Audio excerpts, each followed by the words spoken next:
Flights in lighter-than aircraft have taken place since the late 18th century, and experiments with man-carrying gliders began in the 19th century.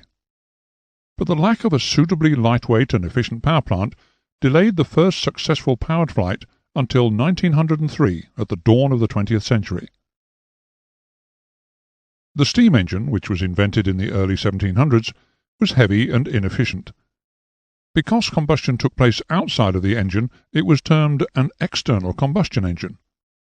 Over 90% of the heat energy produced in the steam engine was wasted. In 1876, Beau de Rochat developed an engine where the combustion process took place inside the engine, but it was Dr. Otto who first succeeded in producing a working engine based on the internal combustion principle. The principle of operation of the engine is accomplished by inducing a mixture of air and fuel into a cylinder, which is then compressed by a piston. The mixture is ignited, and the rapid rise in temperature causes the gas pressure in the cylinder to rise and forces the piston down the cylinder. Linear movement of the piston is converted into rotary motion by a connecting rod and crankshaft. The burnt gases are then exhausted to atmosphere. The engine thus converts heat energy into mechanical energy. The internal combustion engines fall into four main categories: compression ignition engines, or diesels, two-stroke and four-stroke spark ignition engines, Wankel rotary engines, and gas turbine turboprop engines. This lesson covers in detail the construction and operation of the four-stroke reciprocating engine, which is commonly used in aviation and generally referred to as the piston engine. Before we look at the operation and construction of the piston engine, however, an understanding of the following terms, definitions, and theories will be required. A force is that which, when acting on a body which is free to move, causes it to move, or conversely, that which stops or changes the direction of a moving body. The units of force are newtons or pounds force. Force is produced when a mass is accelerated. Force equals mass times acceleration. A force is used to move the piston down the cylinder in an engine. The work done by a force is defined as the product of the force and the distance moved in the direction of the applied force. For example, the piston is moved from the top to the bottom of the cylinder by a force. The units of work done are joules or foot-pounds. Thus, work is done when the piston is moved a distance from the top of a cylinder to the bottom of a cylinder by a force. Energy is the capacity of a body to do work, and it comes in many forms. For instance, heat energy, which we convert into mechanical energy in the steam engine. Light, which can be converted into electrical energy in a photoelectric cell. Chemical energy, which can also be converted into electrical energy in a battery. Kinetic energy, which a glider flying at high speed has, can be converted into potential energy if the glider suddenly climbs.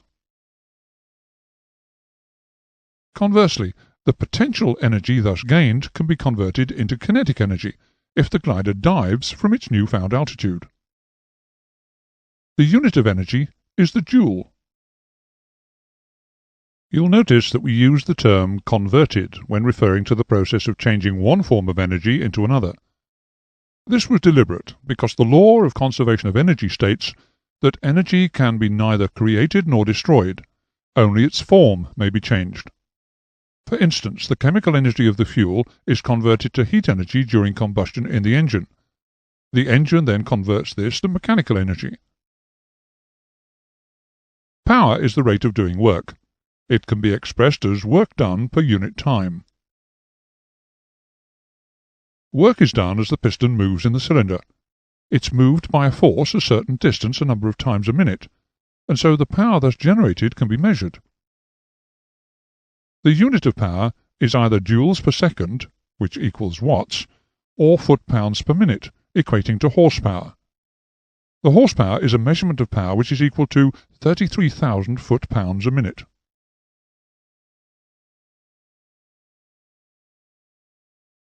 Dynamics is the study of energy. Newton's laws of motion deal with the properties of moving objects. It's easy in this illustration to see the pistons or the crankshaft move. But air also has mass, and will obey Newton's laws. We must remember that air is the working fluid within the engine, and the fact that it has mass, which means it also has inertia, will become very significant to us soon. Newton's first law of motion states that which is still will tend to remain still, and that which is moving will tend to continue moving, and will resist any change of speed or direction. In this animation, it can be seen that the white ball is initially still, until it's struck by the cue, when it starts to move. It continues in a straight line until it strikes the red ball, when it's deflected off at an angle. The first law of motion can be made relevant to the piston engine, if we remember that the mixture of air and fuel vapour in the induction system of an engine must have a force applied to it to get it moving into the cylinder.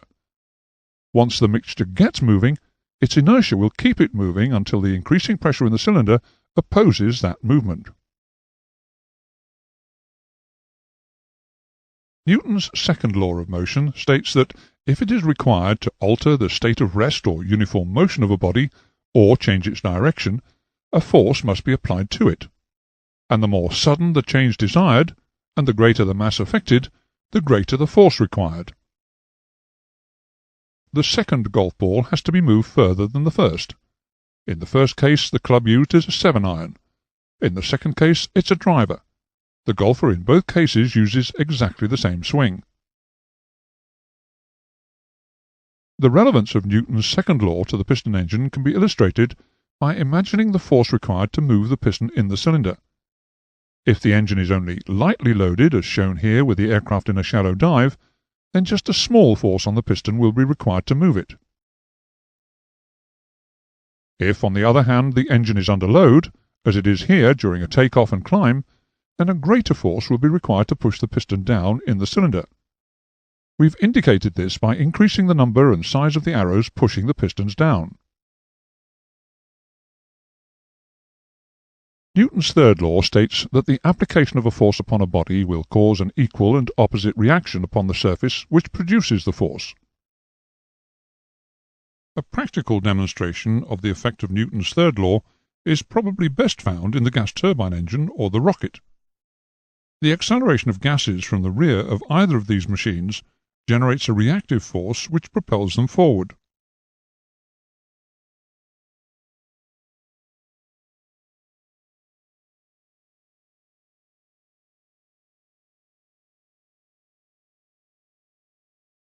Thermodynamics is the field of physics that studies the properties of systems that have a temperature and involve the flow of energy from one place to another.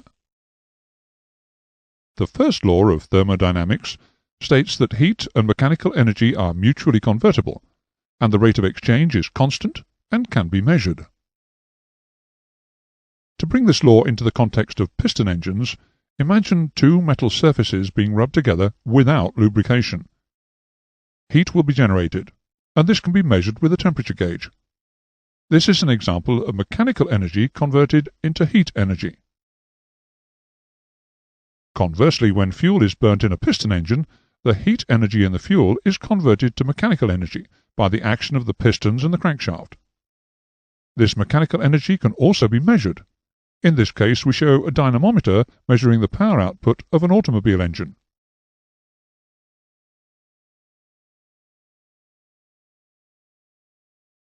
The second law of thermodynamics states that heat cannot be transferred from a region at a lower temperature to one at a higher temperature without the expenditure of energy from an external source. As an example of this phenomenon, you will have noticed that whilst heat will naturally flow from a radiator to the colder atmosphere which surrounds it, the expenditure of energy is required to lower the temperature of a refrigerator to a level below that of the surrounding atmosphere.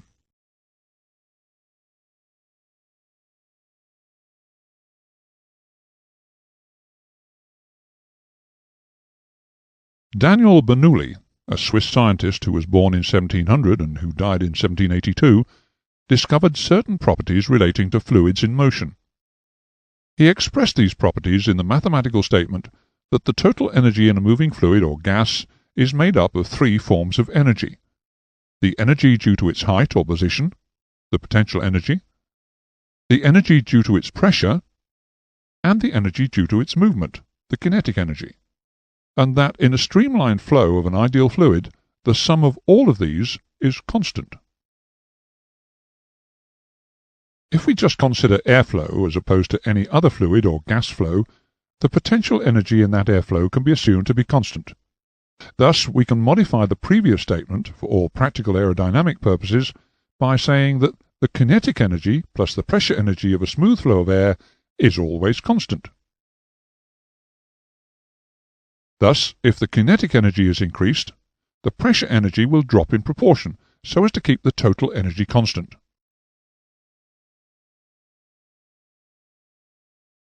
A practical application of Bernoulli's theorem with which the pilot should be familiar is the Venturi tube, sometimes called a convergent-divergent duct, an example of which is shown here. The Venturi tube has an inlet which narrows to a throat, and an outlet section, relatively longer, which increases in diameter towards the rear. For a flow of air to remain streamlined, the mass flow passing a particular point in a set period of time must remain constant. So, if a Venturi tube is positioned in such an airstream, then, for the air to remain streamlined, the mass flow through the Venturi must remain constant. The mass flow is dependent on the area times the density times the velocity, and is a constant. This statement is known as the continuity equation. Assuming that the density remains constant, for the mass flow to remain constant and still pass through the reduced cross-section of the throat of the Venturi, the speed of flow through the throat must be increased. Bernoulli's theorem states that this will bring about an accompanying pressure and temperature drop.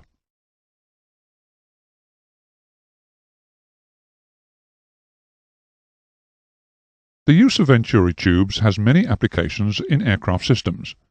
One such example is the Venturi which is used to create the pressure drop at the throat of the carburetor, as shown here.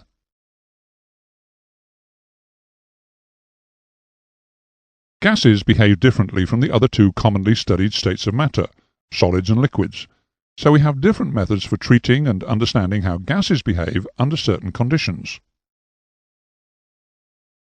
Gases, unlike solids and liquids, have neither fixed volume nor shape. They are moulded entirely by the container in which they are held. There are three variables by which we can measure gases: volume, pressure, and temperature. We'll discuss two of the so-called gas laws which are most pertinent to the operation of the internal combustion engine: Boyle's law and Charles' law. Robert Boyle was born in 1627 in Ireland. He made important contributions to physics and chemistry, but best known for the law which was named after him concerning an ideal gas. Boyle's law states that, in a gas which is held at a constant temperature, the volume of that gas is inversely proportional to its pressure, or pressure times the volume equals a constant. This holds true where P is the absolute pressure of the gas, and V is the volume occupied when the pressure is P. This is a reproduction of an experiment carried out by Boyle. He had a calibrated syringe filled with air and deduced its volume. While taking care to retain the temperature of the air inside the syringe constant, he increased the pressure and decreased the volume inside it by placing weights on its plunger, taking readings as he did so. You can see that by multiplying the volume by the pressure, the answer remains a constant. Hence, the product of the absolute pressure and volume of a given quantity of gas is constant as long as the temperature of the gas does not change. Try moving the plunger up and down yourself to simulate changing the weight on it, and note that the result of P times V always remains a constant. Because of the interest in hot air balloons in the early 1800s in France, Jacques Charles and Joseph-Louis Gay-Lussac made detailed measurements on how the volume of a gas was affected by its temperature. Just as Robert Boyle made efforts to keep all the properties of the gas constant except for the pressure and the volume, so Jacques Charles took care to keep all properties of the gas constant except for its temperature and volume. Charles' law, or Gay-Lussac's law, states that if any gas is held at a constant pressure, its volume is directly proportional to the absolute temperature, or, if stated as a formula, the volume divided by the temperature is a constant. Just as we did to demonstrate Boyle's law, we'll replicate an experiment similar to one carried out by Jacques Charles. If we partially fill a calibrated syringe with air and place it in a container of water, then by increasing or decreasing the temperature of the water, and thus increasing or decreasing the temperature of the air inside the syringe, while taking readings of the volume and temperature, and then dividing volume by temperature, in degrees Kelvin, we see that the answer is a constant. Remember that, in theory, the pressure inside the syringe remains constant also. Try changing the temperature of the water for yourself, and notice that the result of the volume divided by the temperature remains a constant. Although both Boyle's law and Charles' law work in theory, we are unable, with existing technology, to make them work in practice. For instance, it's impossible, as yet, to increase the pressure of a gas without increasing its temperature, because of the adiabatic heating which inevitably occurs. Remember the example which is consistently quoted of how a bicycle pump always heats up when air is pumped into a tire. By using Boyle's and Charles' law together, we get a practical method of determining what is happening to the gases inside the internal combustion engine, where temperatures, pressure, and volume are all changing constantly. With the scientists' usual lack of imagination, they've named the integrated Boyle's and Charles' laws the combined gas law. The combined gas law represents the relationship between volume, pressure, and temperature. This relationship indicates that for any two given conditions within the engine, which we may label condition 1 and condition 2, pressure times volume divided by the temperature is a constant. This is commonly shown as P1 times V1 over T1 equals P2 times V2 over T2. The changes in pressure, volume, and temperature within the engine cylinder as the piston moves between the top and the bottom of its stroke are illustrated in the following animation of a purely theoretical engine. In a practical engine, both the valve and ignition timing has to be radically changed if the engine is to have any chance of running at all.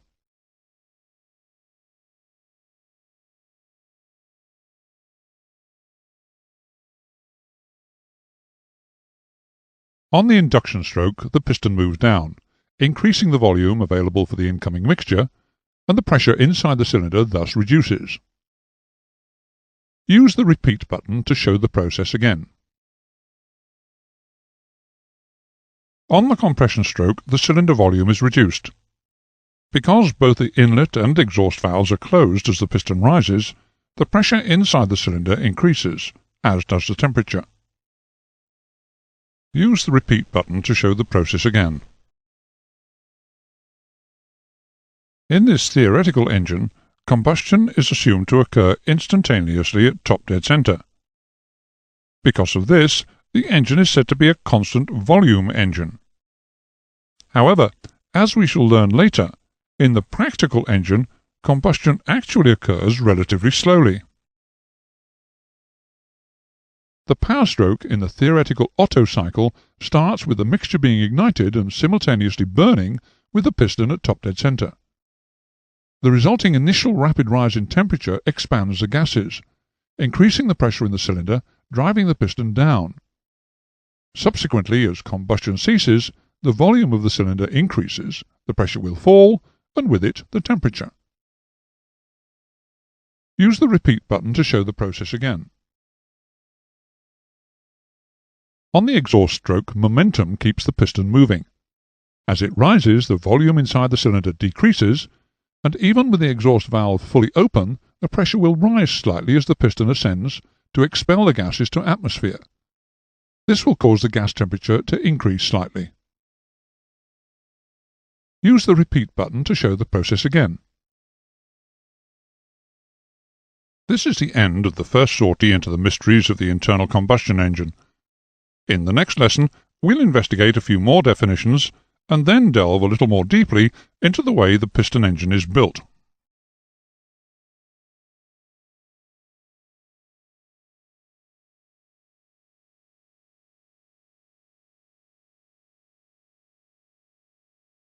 In the introductory lesson, we looked briefly at the principle of operation of a four-stroke piston engine, considering one cylinder only. Actual engines, mostly motorcycle engines, have indeed been manufactured using one cylinder only. But by increasing the number of cylinders fitted to an engine designer can create more powerful units.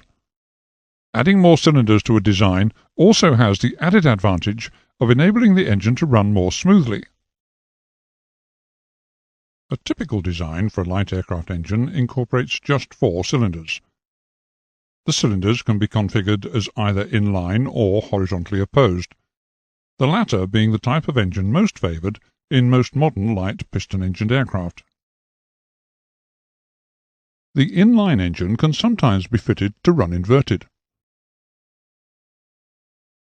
The V-cylinder arrangement was used for larger, more powerful engines of between 8 to 12 cylinders.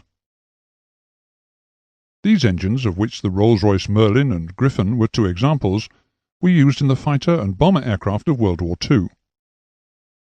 Engines of this type were liquid-cooled, and consequently much bulkier than their air-cooled predecessors, but the V-cylinder arrangement allowed them to be contained in a slimmer package, making it easier to streamline them into either the fuselage or engine nacelles in the wings, thus reducing drag. If, on the other hand, cylinders are arranged radially around the crankshaft in banks, then, although this makes for a larger frontal area, and as a consequence more drag, the engines thus produced are much shorter and lighter than inline engines for comparable power output. Engines which comprised 2 or 3 banks of 9 cylinders were used to power the large airliners of the 1950s and 1960s. There have been other developments in engine design. Napier and Son were at the forefront of those firms bringing out novel cylinder configurations. In 1917, they designed the 12-cylinder Lion engine shown here. The cylinders were positioned in a W formation. In the early 1920s, Napiers were once again in the forefront of innovative engine design. They pioneered the X-cylinder configuration with a Napier Cub, shown here together with the later Rolls-Royce X-cylinder engine, the Rolls-Royce Vulture. Subsequently, Napiers designed the 24-cylinder Sabre engine, which was used to power the Typhoon and Tempest aircraft during the Second World War. This engine had the cylinders arranged in an H configuration. After World War II, Napiers designed and developed the Deltic diesel engine, which is still used in railway locomotives, being capable of in excess of 1,750 brake horsepower. These engines had a triangular cylinder arrangement, as is shown in this picture.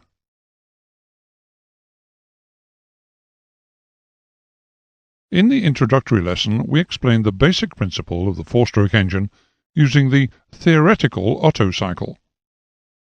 When the piston is at the top of its stroke, the crankshaft is said to be at top dead center, or TDC. And when the piston is at the bottom of its stroke, the crankshaft is said to be at bottom dead center, or BDC. The stroke is defined as the distance that the piston moves in the cylinder when the crankshaft rotates between top dead center and bottom dead center. The piston is connected by a connecting rod to a crankshaft, and as the piston moves from the top of its stroke to the bottom of its stroke, the crankshaft rotates through 180 degrees. The complete cycle of 4 strokes takes 720 degrees of crankshaft rotation.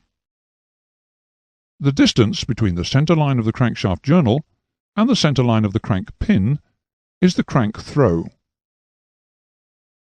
The stroke is equal to twice the crank throw.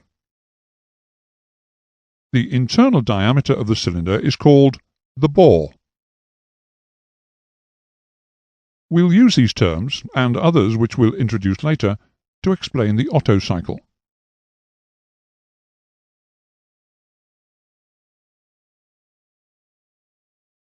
When discussing valve timing and ignition timing, we refer to their operation as occurring at specific points within the crankshaft's rotation, which are designated by the number of degrees that the crankshaft has rotated from top dead center. 180 degrees of rotation from top dead center will bring the crankshaft to bottom dead center. Another 180 degrees of rotation will bring the crankshaft back to top dead center. This animation illustrates the timing diagram of the theoretical Otto engine. Notice that all of these significant events happen either at crankshaft top dead center or bottom dead center. Initially, as the crankshaft starts to rotate and the piston moves down on the induction stroke, the inlet valve opens at top dead center and remains open for the whole of this period, closing as the piston reaches the bottom of its travel, crankshaft bottom dead center. The crankshaft has rotated through 180 degrees. With the inlet valve now closed, the piston moves upwards on the compression stroke, squeezing the mixture into a smaller and smaller volume and thus increasing its pressure. The crankshaft rotates through another 180 degrees during this operation, making one full revolution so far after 2 strokes.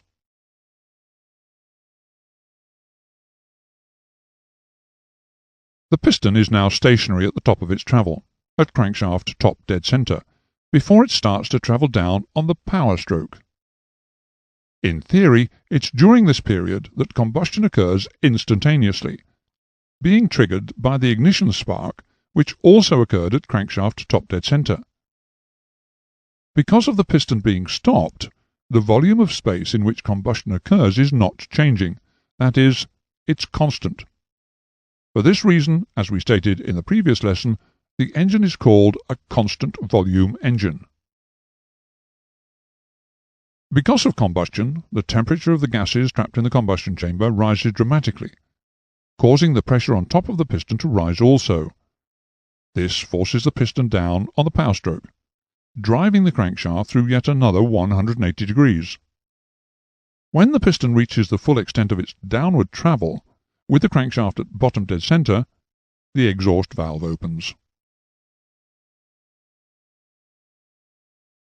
With the exhaust valve now open, the piston is driven upwards by the rotation of the crankshaft from bottom dead center to top dead center. The exhaust gases are driven out of the cylinder through the exhaust port against the pressure of the atmosphere. When the crankshaft reaches top dead center, the exhaust valve closes.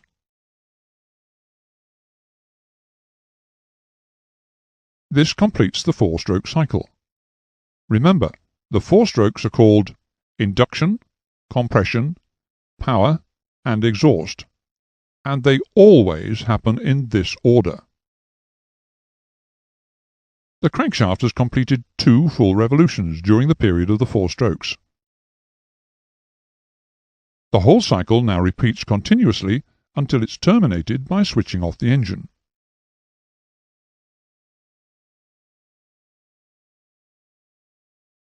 In practice, the theoretical cycle proved to be unworkable. So, to make it work efficiently, it's necessary to modify the times when the valves open and close, and when ignition occurs. In other words, to change the valve and ignition timing. The animation which follows uses a practical timing diagram like this to illustrate changes that have had to be incorporated into Otto's theoretical 4-stroke cycle, in order that it could work more efficiently. The timings shown are imaginary and are not to be associated with any particular type of engine.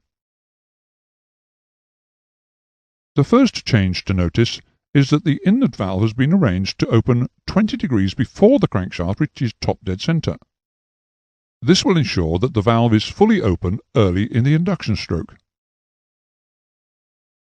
This means that there will be no delay between the piston moving down and the mixture flowing into the cylinder, as would normally occur because of the inertia of the mixture. The incoming mixture can therefore keep up with the descending piston more easily.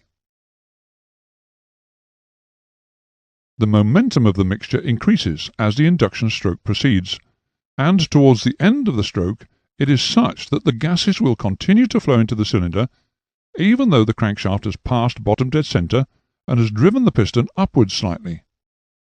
Closure of the inlet valve is therefore delayed until after bottom dead center, when the gas pressure inside the cylinder approximately equals the gas pressure in the induction manifold. As the piston continues to move upwards, the inlet valve closes and the gas is compressed. By squeezing the gas into a smaller space, the pressure that it will exert when it's burnt is proportionally increased. It should be noted that as the gas is compressed, it becomes heated adiabatically, in the same way that a bicycle pump warms up in action, as well as by conduction from its hot surroundings, and the pressure consequently rises to a higher value than that to be expected from the reduction in volume alone. Before the piston reaches the end of the compression stroke, in this particular case 34 degrees before the crankshaft reaches top dead center, the gas is ignited by a spark. The momentum of the moving parts carries the crankshaft up to and past top dead center, whilst the flame is spreading through the combustion chamber.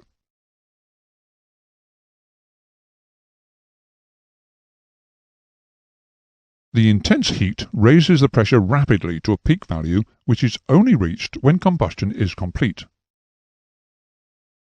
The ignition point is arranged so that complete combustion, and thus peak pressure, coincides with the crankshaft being at about 10 degrees past top dead center, which means that the piston is a short distance down the cylinder on the power stroke, an ideal position from where to take maximum mechanical advantage in driving the crankshaft. If the exhaust valve were not opened until bottom dead center, the pressure of the gases remaining in the cylinder would resist the upward movement of the piston on the exhaust stroke. However, as the piston descends on the power stroke, the pressure within the cylinder falls rapidly. By the time the crankshaft has turned through 45 degrees after top dead center on the power stroke, the pressure in the cylinder has dropped to approximately half its peak value. And by 90 degrees of crankshaft rotation after top dead center, most of the pressure energy in the gases has been converted into mechanical energy. If the exhaust valve is opened before the crankshaft reaches bottom dead center, shown here in our example at 62 degrees before bottom dead center, the residual pressure will start the first stage of exhaust scavenging, so that by bottom dead center there is very little residual pressure on the piston, which will impede its progress when it starts the exhaust stroke.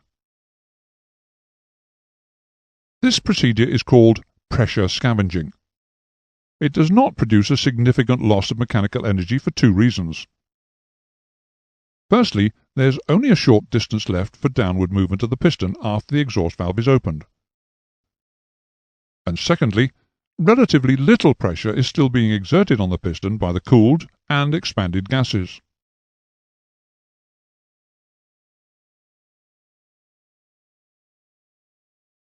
Finally, the piston moves upwards, forcing the remaining gases out of the cylinder. In our example, the exhaust valve is left open until 30 degrees after the crankshaft has passed top dead center, to encourage the gases to scavenge the cylinder as completely as possible by their own momentum. We've already mentioned that the exhaust gas must be forced out of the cylinder against the pressure of the atmosphere. This fact becomes very significant when we discuss supercharged and turbocharged engines in a later lesson. We've already mentioned that engine efficiency can be improved by opening and closing the inlet and exhaust valves at times other than crankshaft top dead center and bottom dead center. We'll now look a little closer to see more precisely why this procedure works so well. About the crankshaft position of top dead center and bottom dead center, The distance the piston moves is very small compared to the large angular movement of the crankshaft. Compare in this animation the linear distance travelled by each of the two pistons for the same angular movement of the crankshaft. Now, in the left-hand illustration, as the crankshaft moves through an arc of 45 degrees of rotation about crankshaft top dead centre, you can see the relatively short distance that the piston travels up and down its stroke. Conversely, at the right-hand side, while the crankshaft still only rotates through an arc of 45 degrees, but this time halfway between top and bottom dead centre, the piston travels considerably further. Because of this minimal piston movement as the crankshaft moves around top and bottom dead centre, this arc is called the ineffective crank angle.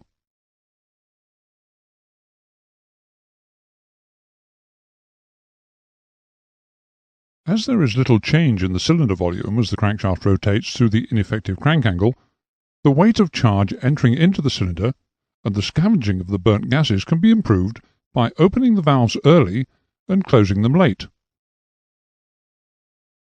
These changes to the valve timing are named valve lead, valve lag, and valve overlap. Valve lead refers to when the valve opens before the theoretical opening time. For example, when the inlet valve opens before crankshaft top dead centre, or when the exhaust valve opens before crankshaft bottom dead centre, as shown here. Valve lag occurs when a valve remains open after the theoretical closing time. For example, when the inlet valve remains open after crankshaft bottom dead centre, or when the exhaust valve remains open after crankshaft top dead centre.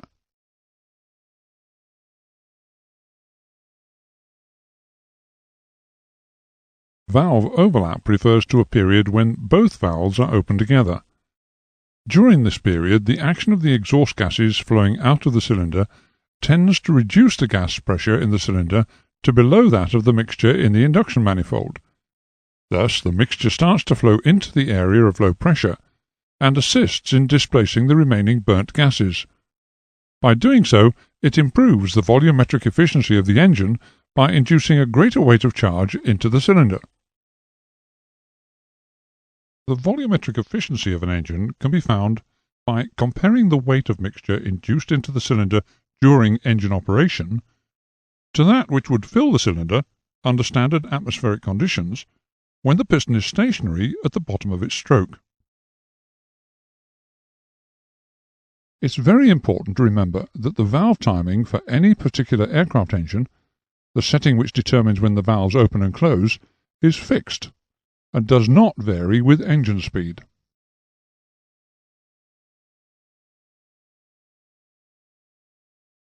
Historically, a device known as an indicator was attached to research and experimental engines.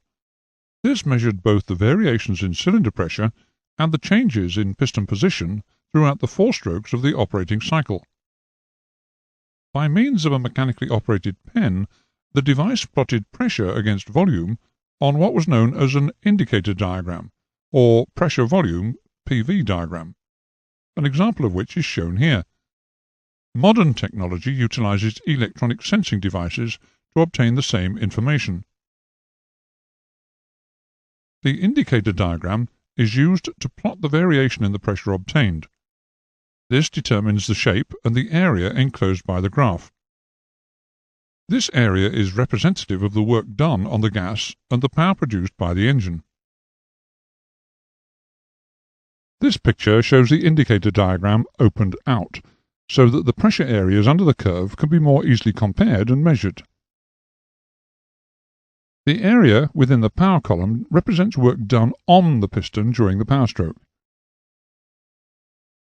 The blue areas represent work done by the piston in compressing the charge during the compression stroke and exhausting the cylinder against back pressure in the exhaust stroke.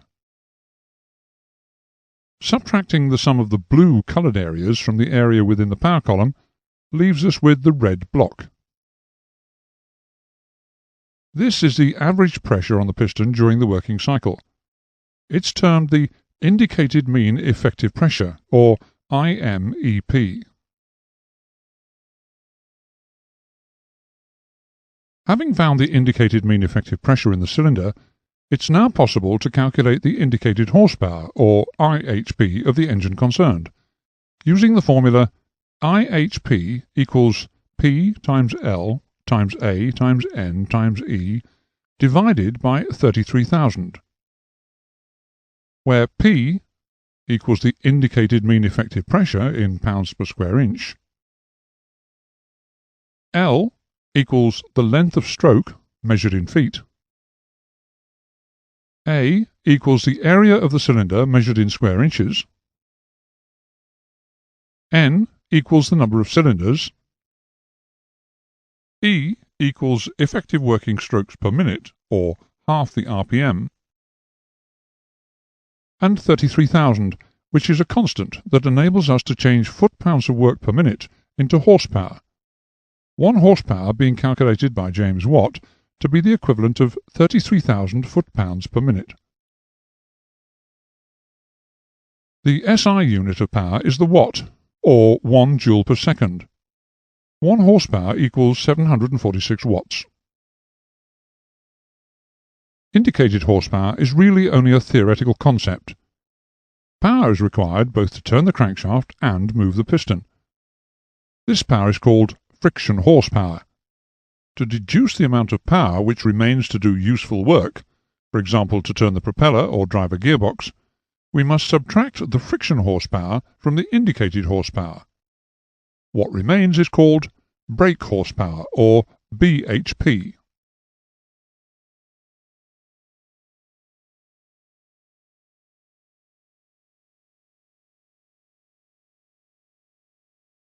Heat energy is converted from the chemical energy in the fuel by mixing the fuel with the oxygen in the air induced into the engine and burning them together in the cylinder.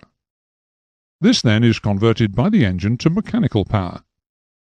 The weight of fuel burnt in pounds for the brake horsepower released per hour is called the specific fuel consumption. A reduction in power for the same or greater weight of fuel burnt is defined as an increase in specific fuel consumption, whereas a reduction in fuel burnt for the same or more power is a decrease in specific fuel consumption. Specific fuel consumption is affected both by engine design and the way that the pilot operates the engine. Correct operation of the engine by the pilot is essential if the optimum performance figures are to be attained. Opening and closing the throttle smoothly and relatively slowly will go a long way to obtaining both good specific fuel consumption and long engine life. The term efficiency is used to mean the fraction of energy that is usefully transferred. We'll define the mechanical, thermal, and volumetric efficiency of the piston engine. The internal combustion engine converts the chemical energy in the fuel into heat energy, and then further converts it into mechanical energy. In the case of the piston engine, its mechanical efficiency can be defined as the brake horsepower divided by the indicated horsepower times 100. Typically, the mechanical efficiency of an internal combustion engine would be in the region of between 80 to 85%. The thermal efficiency of an engine can be defined as the ratio of the work done by the engine to the mechanical equivalent of the heat supplied in the fuel. For any heat engine, that can be shown as the heat converted into work divided by the heat energy available in the fuel times 100. An average value of the thermal efficiency of a gasoline aircraft piston engine would be in the region of 25 to 28%, whereas the thermal efficiency of a racing car engine could be as high as 30%.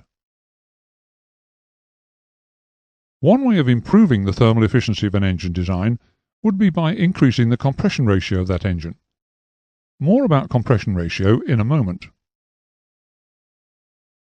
The greater the weight of mixture of air and fuel that the engine can draw into the cylinder on the induction stroke, the greater will be the power output of that engine.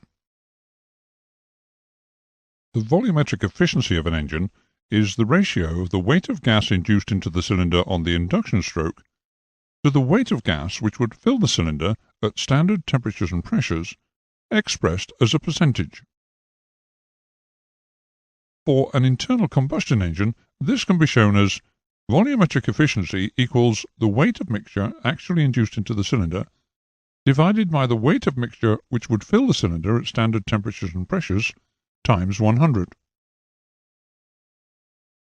A normally aspirated aircraft engine, that is, an aircraft engine that is not supercharged or turbocharged, will not be able to induce sufficient mixture into the cylinder to fill it completely.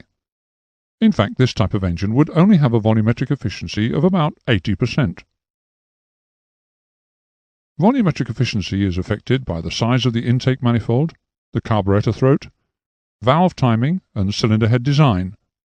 All of these items affect how much mixture will flow into the cylinder. In order to define the compression ratio, it's necessary that we define three other terms first. The first of these is the total volume. The total volume is the volume that remains above the piston when the crankshaft is at bottom dead center. Swept volume is the volume displaced by the piston in a single stroke. Finally, clearance volume is the volume that remains above the piston when the crankshaft is at top dead center. The compression ratio of a piston engine can be defined as the ratio of the volume in the cylinder with the piston at the bottom of its stroke to the volume remaining with the piston at the top of its stroke. Expressed as a formula, this would be compression ratio equals the total volume divided by the clearance volume. We stated earlier that one way of improving the thermal efficiency of an engine design would be to increase the compression ratio. The aircraft piston engine is made up of a number of component parts. We'll now describe the most important of these in some detail. The crankcase is usually made in two halves to make installation and removal of the crankshaft easier. It houses the main bearings for the crankshaft, supports the cylinders, and provides mounting faces and spigots for the attachment of the other main engine casings. Generally made of light alloy, the crankcase, the sump and the accessory housing together form a sealed chamber for the lubricating oil, and are provided with a means of attaching the engine to its mounting frame in the aircraft.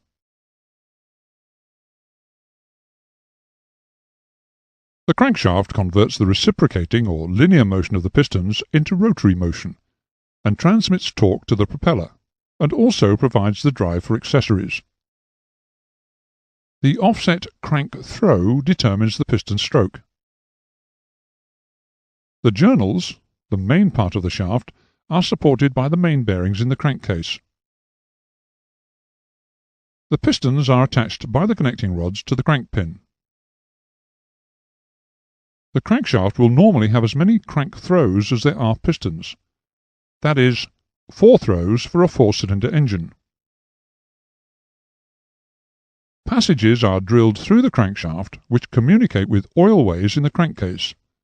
These transfer the lubricating oil onto the bearing surfaces. Plain bearings are used to enable the high reciprocating loads to be carried in simple 4- and 6-cylinder engines, although in larger engines roller or ball bearings are sometimes utilized. The crankshaft must be accurately balanced to minimize vibration. This picture shows a machine which is designed to enable crankshaft balancing to be carried out. In the case of a radial engine, several pistons may be connected to a single throw, as is shown here, and a horizontally opposed engine may have 2 pistons connected to one crank pin. The repeated applications of force to which the crankshaft is subjected may set up oscillations as the shaft recovers its original shape between power impulses. At certain speeds, the impulses may coincide with the natural vibration period of the shaft, and give very rough running, even in an engine mechanically balanced. For these reasons, the crankshaft should be as short as possible, and supported by the optimum number of main bearings. Inevitably, engines are built to a compromised specification, and thus most engines have an RPM range which is prohibited for prolonged use to protect them from unnecessary vibration. This prohibited range is sometimes indicated by a yellow or amber arc on the RPM indicator. We stated earlier that we could improve the power output of an engine and make it run more smoothly by increasing the number of cylinders incorporated into the engine. This is because the more cylinders there are, the greater the number of power strokes in 720 degrees of crankshaft rotation. The greater the number of cylinders, the smaller is the interval between power strokes. This interval is called the firing interval. 4 cylinders are generally regarded as the minimum number to give reasonable firing interval. The crankshaft and cylinder arrangement will also determine the order in which the cylinders fire. This is called the firing order of the engine.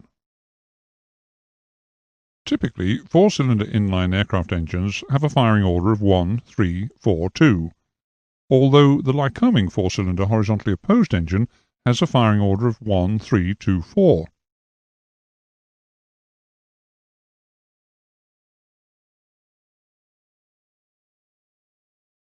The connecting rods transmit the forces of combustion to the crankshaft and assist in the conversion of the linear motion of the pistons into the rotary motion of the crankshaft.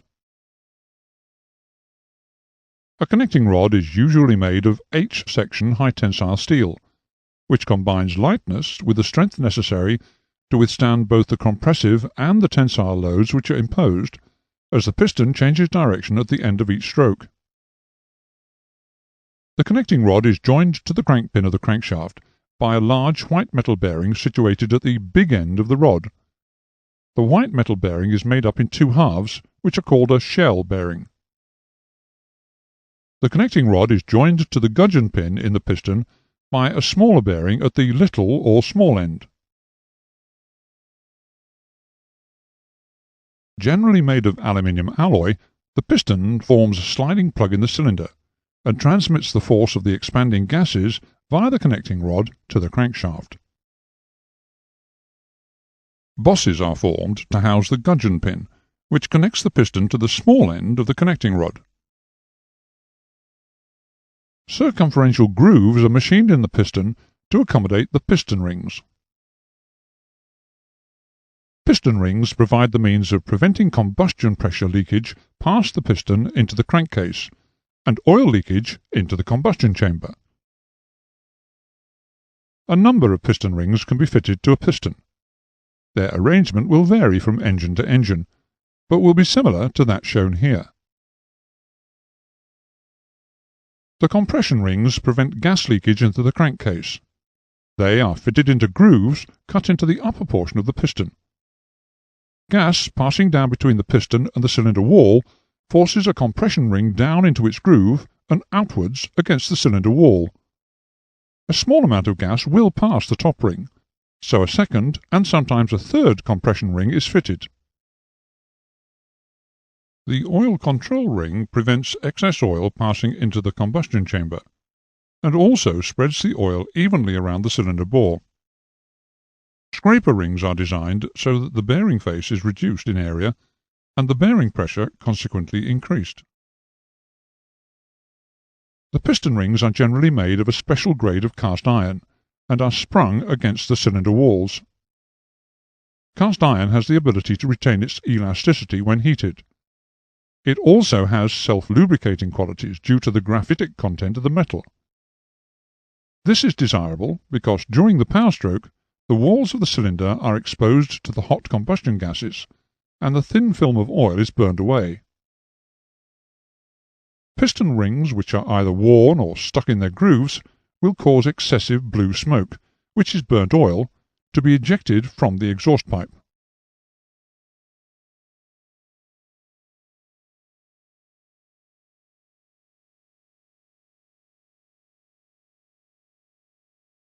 Made of alloy steel, the cylinder resists the pressure of combustion and provides a working surface for the piston. The cylinders are usually secured to the crankcase by studs and nuts. One end of the cylinder is sealed by the cylinder head. The piston seals the other end.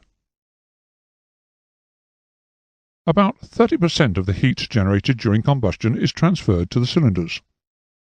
Two cooling methods are used to maintain them at an optimum temperature. Liquid-cooled engines, like the Rolls-Royce Merlin shown here, have the cylinders contained in a jacket, which allows for the flow of a liquid around them. The liquid carries the heat to a radiator, like the one shown on this Mosquito bomber, where it is dispersed in the atmosphere. Air-cooled engines have fins machined onto the cylinders and cylinder head to increase their surface area. The fins are maintained in contact with the airflow, which is used to dissipate the heat. The cylinder head is generally made of aluminium alloy to improve heat dissipation. It seals one end of the cylinder to provide a combustion chamber for the mixture. On most modern engines, the cylinder head is screwed and heat shrunk onto the cylinder by the manufacturers. Some older engines, however, may have the head attached to the cylinder by means of studs or bolts. The cylinder head accommodates the valves and rocker assemblies. The valve operating mechanism generally consists of the valves, valve guides, valve seats, valve springs, rocker arms, push rods, tappets, and the camshaft. Inlet and exhaust valves open and close the passages for the induction and scavenging of the gases. The face of the valve is accurately machined to the same angle as the valve seat. The valve and seat are then lapped until a full contact is obtained. On very powerful piston engines, the exhaust valve stems are sometimes hollow and partially filled with sodium to assist in cooling. The valve guides guide the valve in a straight path and keep the valve concentric to its seat. The valve guide is usually pressed into the cylinder head. The valve seats are ground to form a gas-tight seal with the face of the valve. They are cut at various angles, for example 30 or, as in this case, 45 degrees. The valve springs are made of special spring steel to ensure that the valves remain closed except when they are opened by the cams on the camshaft. The springs are of the helical coil type, the usual practice being for 2 springs to be fitted to each valve, one inside the other. Having 2 springs fitted provides both a safety factor and also helps to eliminate the phenomenon commonly called valve bounce. The springs are held compressed between the cylinder head and the valve spring cap, the latter being located on the valve stem by split collets, which are located in grooves in the valve stem. The rocker arms provide a means of actuating the valves through a fulcrum, utilizing the camshaft, tappet, and push rod. The primary means of actuation is a single rocker arm per valve, mounted on a shaft in the cylinder head. The originating impulse which opens the valve comes from a camshaft or camshafts, which are driven by the crankshaft at half crankshaft speed. The camshaft rotates at half crankshaft speed because each valve is only required to open and close once per working cycle. That's to say, once for every 2 revolutions of the crankshaft. The angular position of the lobes on the camshaft of an aircraft engine is fixed, so that on an aircraft engine the amount of valve lead, valve lag and valve overlap remains constant, irrespective of changing engine speed. The fact that the camshaft is driven by the crankshaft means that valve opening and closing angles are referred to with respect to crankshaft rotation, not camshaft rotation. The sump is a casing attached to the base of the crankcase. It collects the lubricating oil after it's passed through the engine.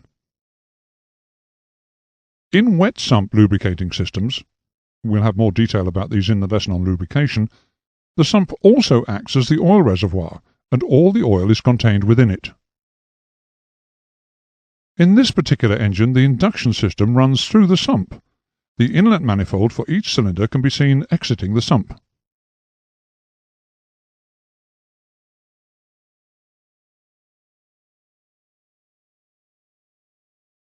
The carburetor meters the air entering the engine and adds the required amount of fuel as a fine spray under all conditions of engine running. For an aircraft engine, the correct mixture must be supplied regardless of the altitude or the attitude of the aircraft. We'll be discussing carburetors in much more detail in Lesson 5 of piston engines on this CD-ROM. Some engines may have a fuel injection system fitted instead of a carburetor. Metal pipes connect the fuel control unit to a fuel manifold valve and thence to an injector for each of the cylinders.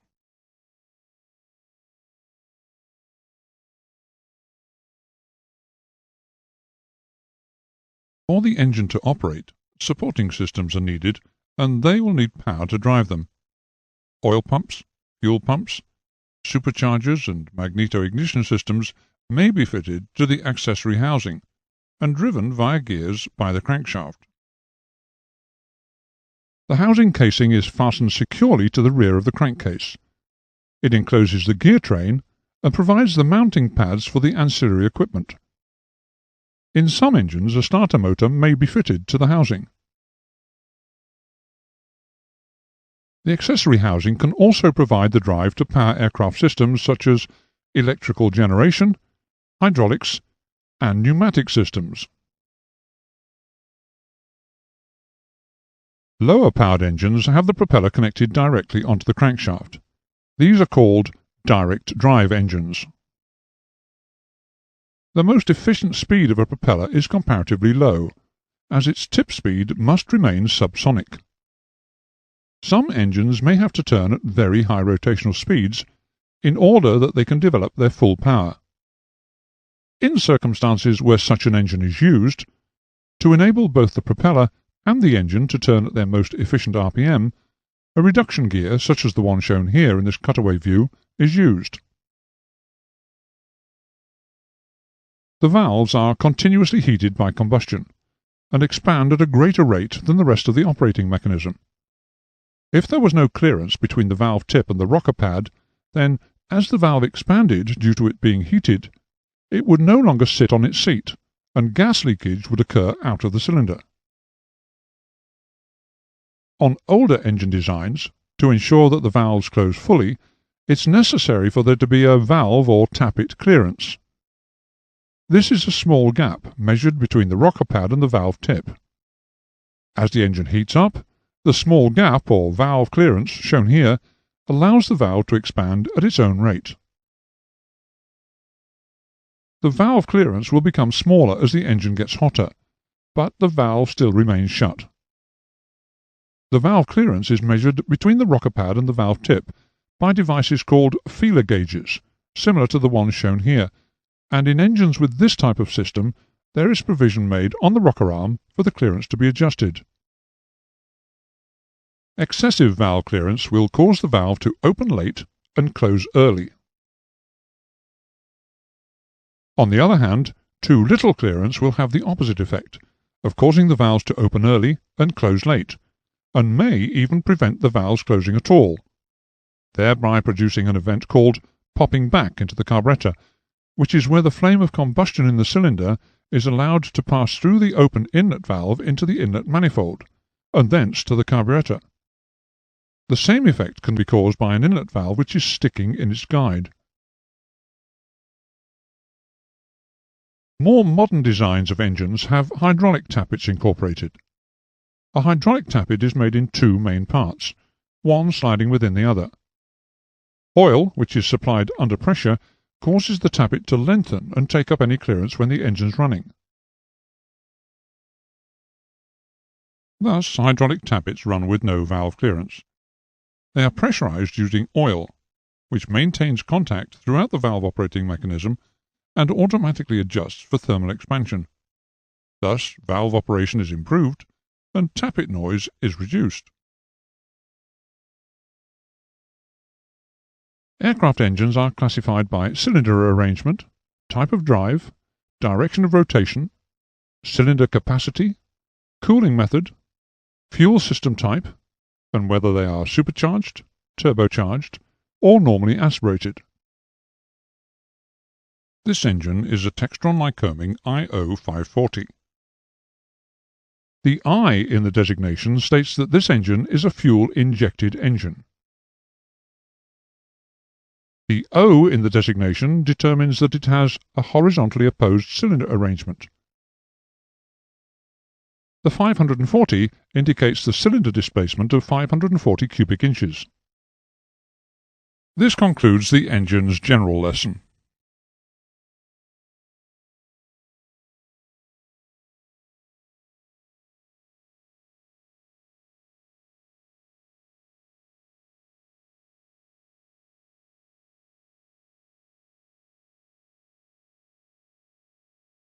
Aviation gasoline is a very complex mixture of relatively volatile hydrocarbons. The higher performance grades of aviation gasoline are produced by blending specially manufactured high-octane petroleum fractions, which consist of paraffins and light aromatic compounds. Aviation gasoline grades are identified primarily by their minimum octane or anti-knock or anti-detonation ratings. We'll speak more on octane ratings later on in this lesson. The use of an incorrect grade can have catastrophic results in terms of engine performance and aircraft safety. In order to differentiate between grades, dyes are added to the fuels in accordance with an internationally agreed colour code to impart a distinctive colour. Equipment used to dispense avgas is coloured red to prevent cross-contamination with other fuels. In general, each type of engine is certified to operate on a specific grade of fuel, and at one time several grades covering a range of octane ratings were produced to meet the requirements of all of the different types of engine. In recent years, the diminishing demand for aviation gasoline has led to a reduction in the number of grades available. The different types of engine all had slightly different requirements in respect of the fuel that they used.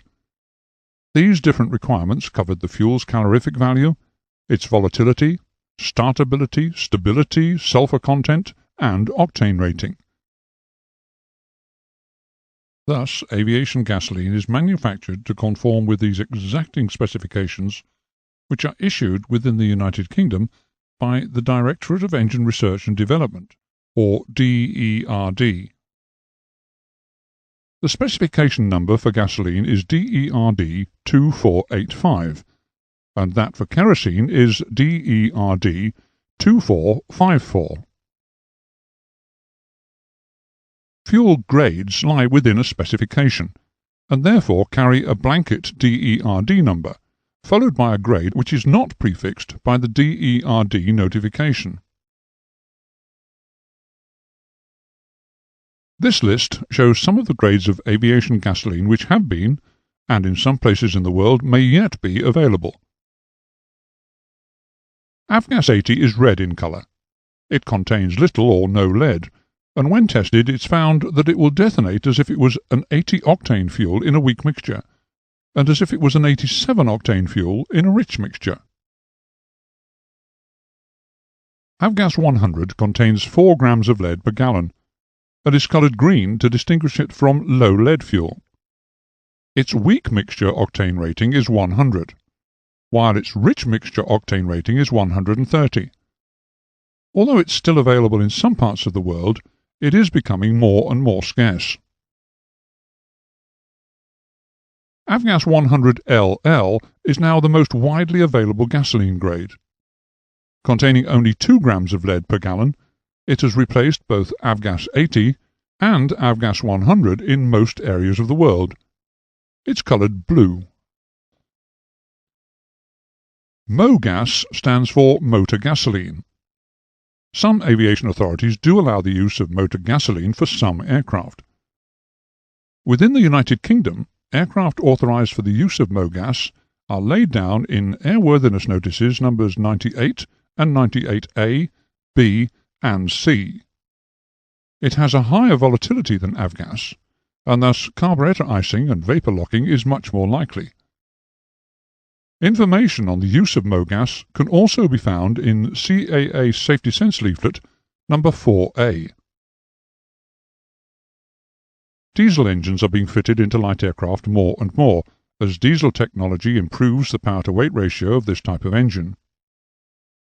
Diesel fuel is either coloured red, in some countries it's used as heating oil which is taxed at a lower rate, or left clear. Aviation diesel engines are being developed to use the cheaper jet fuel. Although it may seem premature to discuss jet fuel this early in the subject of power plants, it may be useful to know its colour at this stage. Aviation turbine fuel, or AVTUR, is coloured either straw yellow or left clear, so that it may be distinguished from the avgas variants. This is because even small quantities of jet fuel mixed with avgas may cause engine damage or failure. We've already stated that aviation fuels are given specifications by the Directorate of Engine Research and Development. The terms that follow cover just some of the characteristics that have to be assessed before such a specification can be fulfilled. The calorific value of a fuel is a measure of the amount of heat that will be released during its combustion, and it's measured in British thermal units per pound, or kilojoules per kilogram. The calorific value of a fuel varies with its chemical composition. Fuels with a high hydrogen content having a higher calorific value per unit weight. The calorific value of a fuel is also related to its specific gravity. The higher a fuel's specific gravity, the higher its calorific value per unit volume. This picture shows the use of a calorimeter in determining the calorific value of a substance. A volatile liquid is one which is capable of changing readily from the liquid to the vapour state by the application of heat, or by contact with a gas into which it can evaporate. The volatility of gasoline determines the efficiency with which it mixes with the air in the carburetor. However, the time in which this mixing takes place is so short that some of the fuel remains in the form of minute droplets, the evaporation of which occurs in the induction system. A liquid boils when its vapour pressure is greater than the atmospheric pressure acting on the surface of the liquid. This means that as the atmospheric pressure reduces with increase of altitude as the aircraft climbs, the fuel vaporizes at a lower temperature. This is generally referred to as low-pressure boiling. If the fuel is very volatile, not only will there be excessive losses through evaporation in the aircraft's fuel tanks, but the fuel will tend to boil and vaporize at the depression or inlet side of the fuel pump, causing bubbles and vapor locks to form, which can interrupt the flow of fuel to the carburetor. The tendency for carburetor icing to form under certain atmospheric conditions is also enhanced with the use of volatile fuels. A number of the hydrocarbon compounds which are present in gasoline have a considerable attraction for the oxygen in the air. When they come into contact with air, they oxidize and undergo chemical changes to form heavy, resinous, gummy compounds and corrosive bodies. It's essential that these potentially unstable hydrocarbons are not allowed to oxidize. This is prevented by the addition of oxidation inhibitors, similar to the alkyl phenol shown here in molecular form. Sulfur and sulfur compounds, when burnt in air, form sulfur dioxide. This combines with the moisture content of the exhaust products to form a sulfurous acid, which is extremely corrosive to the exhaust system. Sulfur compounds can also be very damaging to the aluminium and silver-plated parts of fuel pumps. Thus, it's important that the sulfur content is kept as small as possible. In aviation gasoline, the maximum amount of sulfur permitted is 0.001%. Combustion is the controlled rate of burning. It is not an explosion. The mixture induced into the cylinders consists of gasoline vapour, which is 84.2% carbon and 15.8% hydrogen by weight, and air, which is 78% nitrogen, 21% oxygen and 1% other inert gases. When combustion has been completed, the hydrogen in the fuel will have combined with the oxygen in the air to form H2O, which is water vapour, and the carbon in the fuel will combine with the oxygen in the air to form CO2, carbon dioxide. The nitrogen and other gases play no active part in the combustion process, but they do form the bulk of the gas that is heated and expanded to create pressure energy. The nitrogen also slows down the rate of combustion. Without nitrogen, combustion would be an explosion with far too rapid a temperature and pressure rise to allow it to be harnessed to do useful work.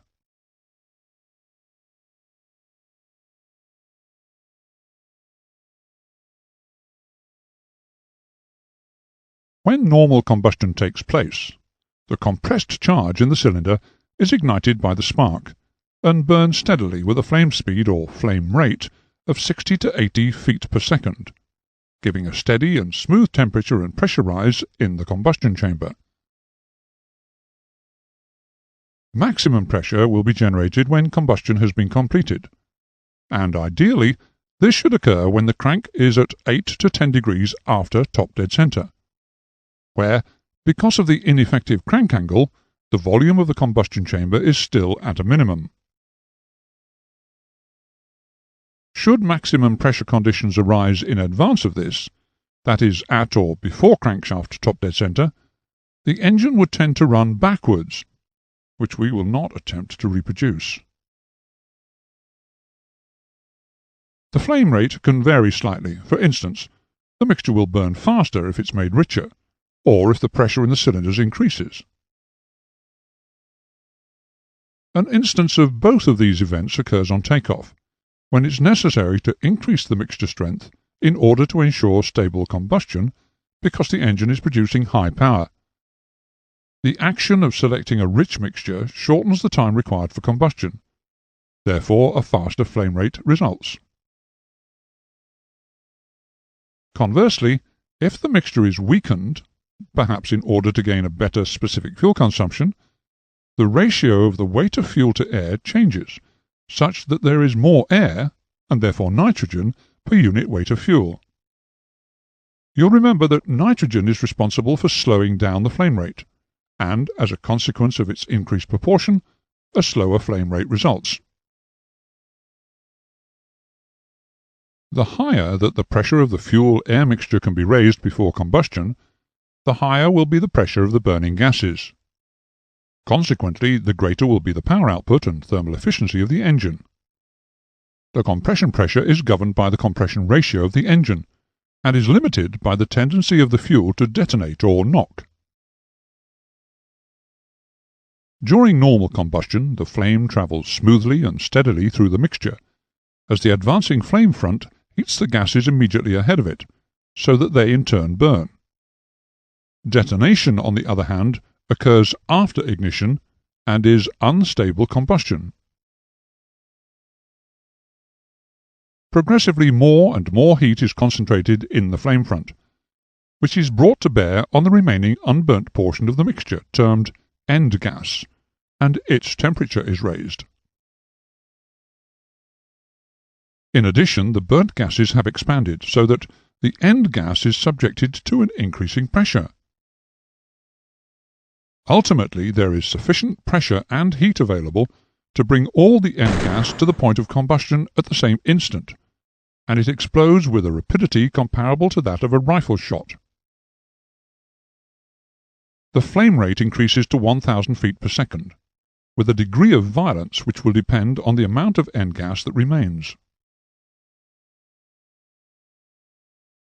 You would be correct in assuming, from what we've just said, that detonation will be encouraged by excessive temperature, pressure, or prolonging the time taken for combustion to take place, or a combination of any of these. We'll now discuss these conditions. Any condition that heats the charge before combustion will aggravate matters in the end gas, preheating the air before it enters the engine, the use of hot air to overcome carburetor icing, or overcompression in the supercharger or turbocharger may well give rise to excessive charge temperatures. Once burning has started, the process should not be prolonged, because the formation of the peroxides and fulminates which trigger the explosion takes time to occur. Anything which can reduce the time needed to burn the charge also reduces the possibility of detonation occurring. Running conditions can also exacerbate the situation with regard to detonation. For instance, under high power conditions, the pressure in the cylinder can be so great as to encourage the formation of peroxides. To recap then, anything which can reduce the temperature and pressure of combustion, or the time it takes, will be instrumental in reducing, or at the very best, preventing the creation of detonation. So what particular steps can we take to prevent detonation happening? It seems that anything which will reduce either the temperature or pressure of combustion, or the time it takes to occur, will assist in this task. The use of carburetor heat at high throttle settings, say above 85% power, or in high ambient temperatures, will increase the chance of detonation occurring. Therefore, its use in these situations is firmly discouraged. Turbocharging or supercharging will both increase the temperature of the charge before it gets into the cylinders. The use of an intercooler will assist in bringing down the charge temperature. The weaker the mixture selected, the hotter will be the temperature of combustion. Conversely, if the mixture is made richer, it will burn cooler and more quickly, thus providing two ways of combating detonation.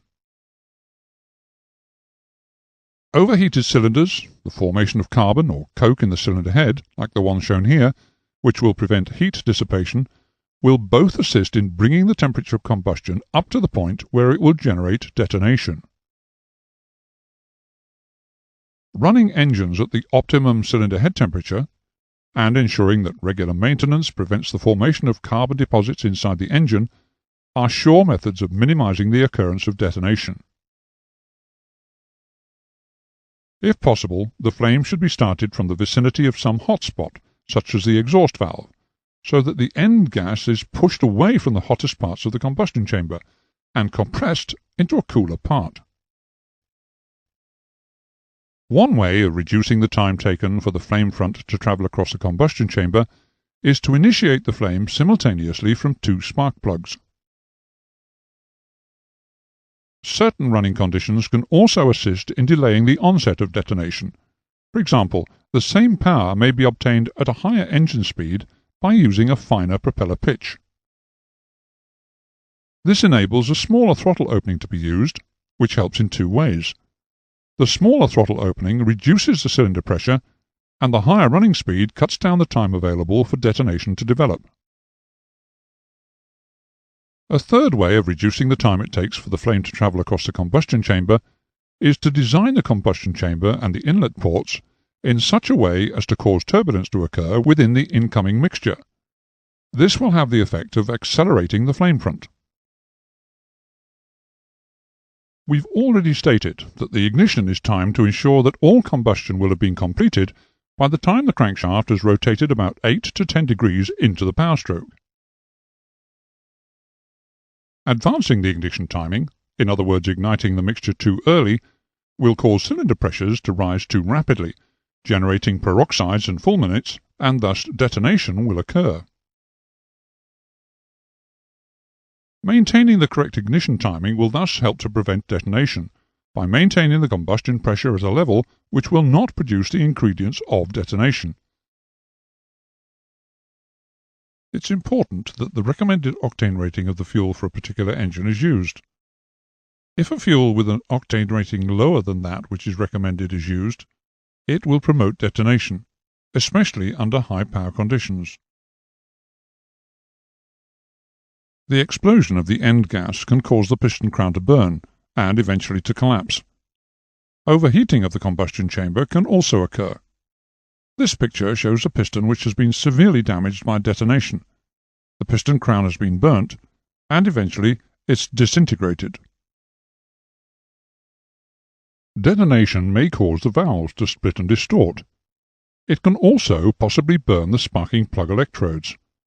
The damage shown here is consistent with being caused by detonation.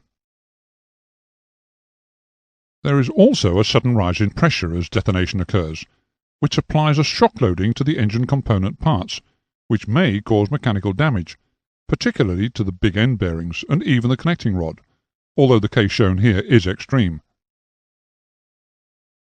Finally, because the maximum pressure is generated before the piston is in the correct position to utilize it, the piston has to overcome a high back pressure and power is lost.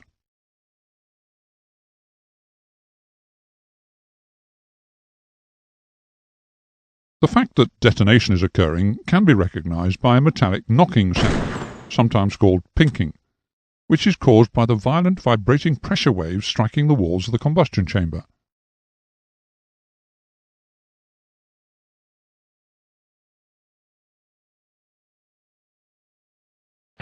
A great deal of damage may be done under high power conditions, particularly in an aircraft, where, because of the noise created by the propeller, the detonation may go unnoticed until it's too late.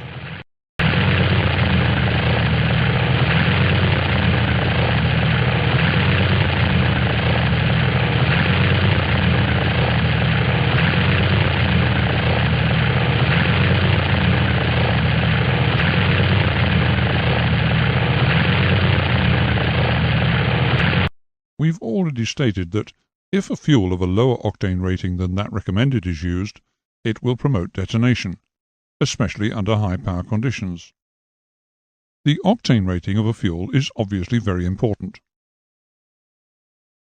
To determine the anti-detonation qualities or octane rating of a fuel, its combustion characteristics can be compared with those of a mixture of two chemically pure fuels, called reference fuels, under laboratory conditions. Isooctane is one of the reference fuels. It has very good combustion characteristics and shows little tendency to detonate when mixed with air and ignited at high temperatures, so it's given a rating of 100. Normal heptane is the other reference fuel. It, on the other hand, detonates very readily and has a rating of 0. Thus, the combustion characteristics of any fuel can be compared with those of a blend of these two reference fuels, by using each in turn under standardized conditions in a special single-cylinder engine, an example of which is shown here. The special engine is first run using the fuel under test.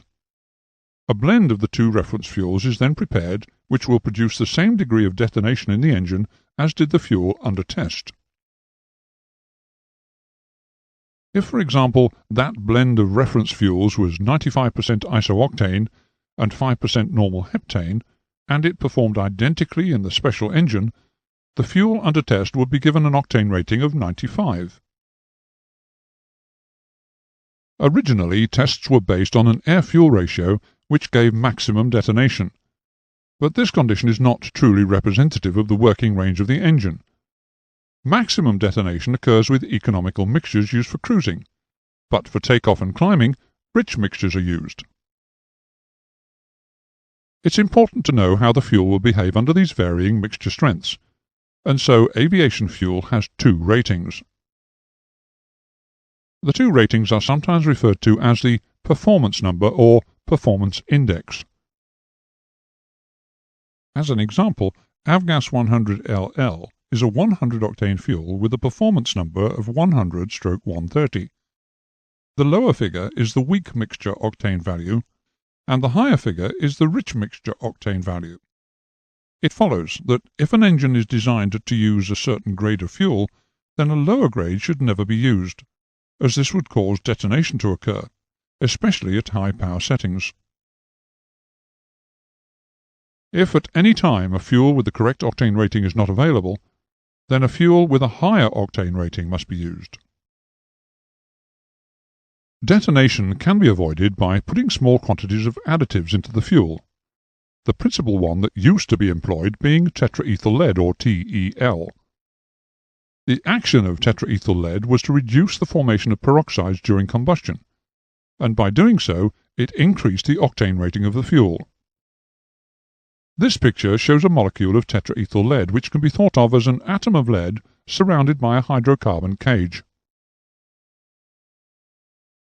Tetraethyl lead had to be used with care, because lead oxide was formed during its combustion.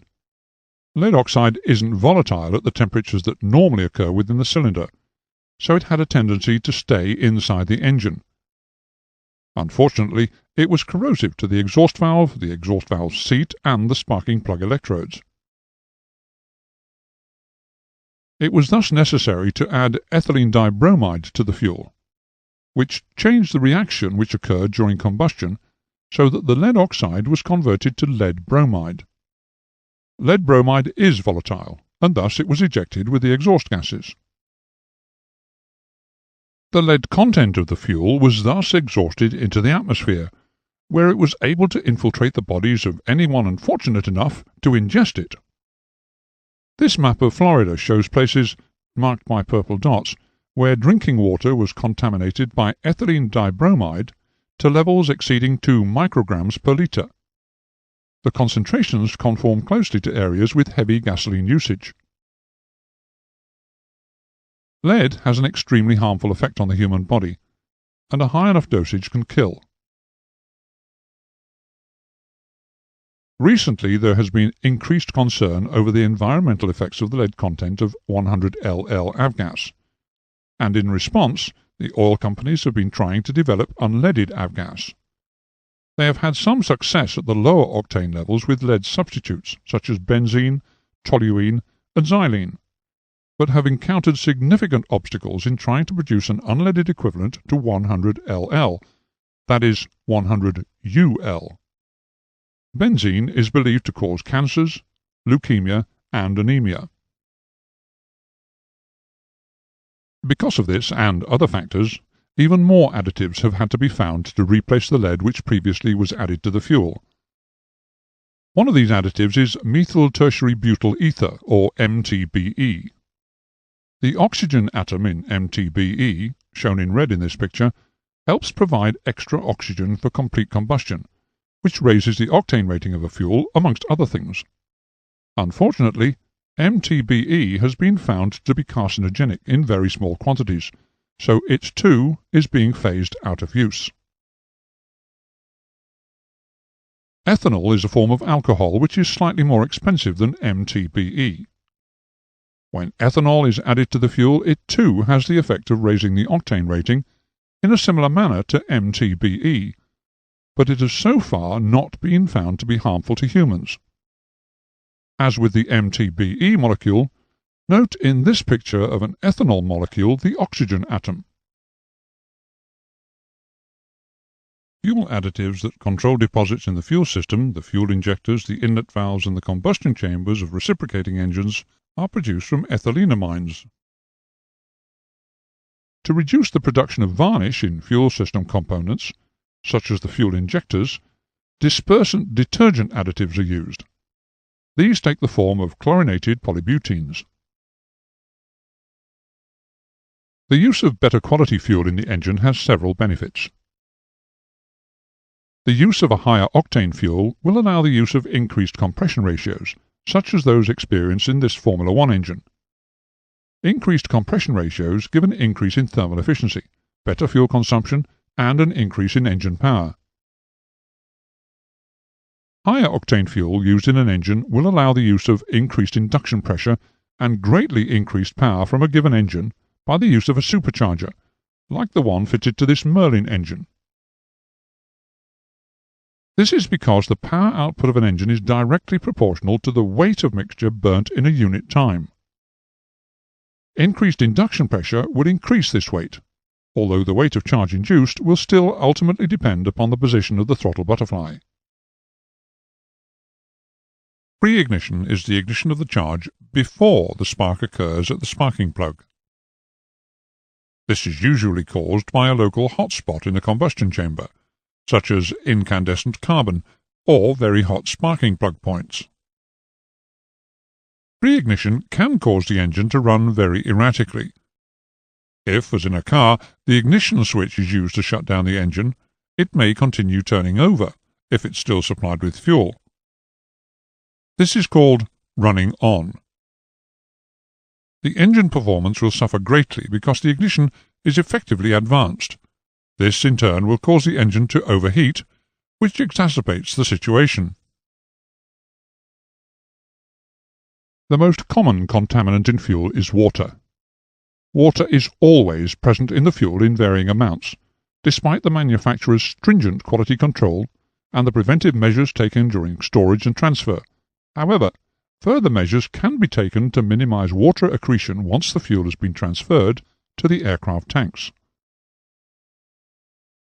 Once the fuel is in the aircraft fuel tanks, the main source of water contamination comes from the atmosphere that remains within the tank. If the tanks are topped up to full, then the atmosphere is excluded, together with the moisture it contains, thus minimizing the likelihood that the fuel will be contaminated. If the fuel can be allowed to settle after replenishment, then the water droplets, being heavier than the fuel, will fall to the bottom of the tank, and can then be drained off through the water drain valve into a test receptacle, as shown here.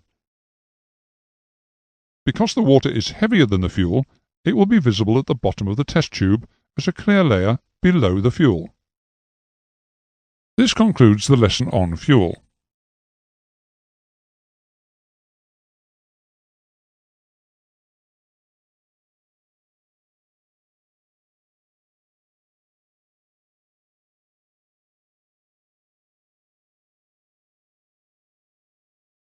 Although air and gasoline vapour will burn when mixed in proportions ranging between 8:1, which is considered to be rich, and 30:1, which is used in some lean burn automobile engines, complete combustion only occurs with an air-gasoline ratio of 14.7:1 by weight. This ratio is termed the stoichiometric or chemically correct ratio. At this ratio, all of the oxygen in the charge combines with all of the hydrogen and carbon during combustion. For the purposes of this lesson, we'll restrict our numerical definition of the chemically correct ratio to two significant figures. Thus, we'll specify 15:1 as the chemically correct ratio for air and gasoline. It's important to remember that the chemically correct mixture does not give the best results in a piston engine, because the temperature of combustion is so high at this ratio that power can be lost through detonation.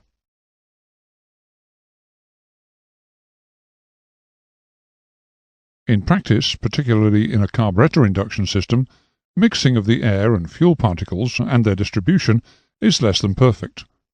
This results in some parts of the induction system having a richer mixture and others having a weaker mixture than the optimum strength.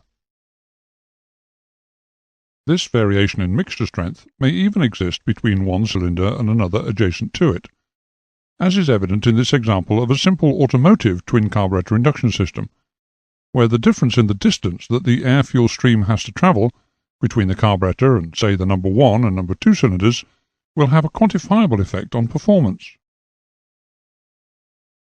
Having a slightly rich mixture does not have much effect on power, since all of the oxygen is still consumed and the excess of fuel merely serves to slightly reduce the effective volumetric efficiency of the engine. In fact, the cooling effect of the evaporating fuel can to some extent be beneficial in cooling the charge temperature below the level where it might otherwise detonate. Running the engine on a weak mixture, however, rapidly reduces power, since some of the inspired oxygen is not being utilized. The power reduction thus suffered is much greater than that which results from a slight richness of mixture.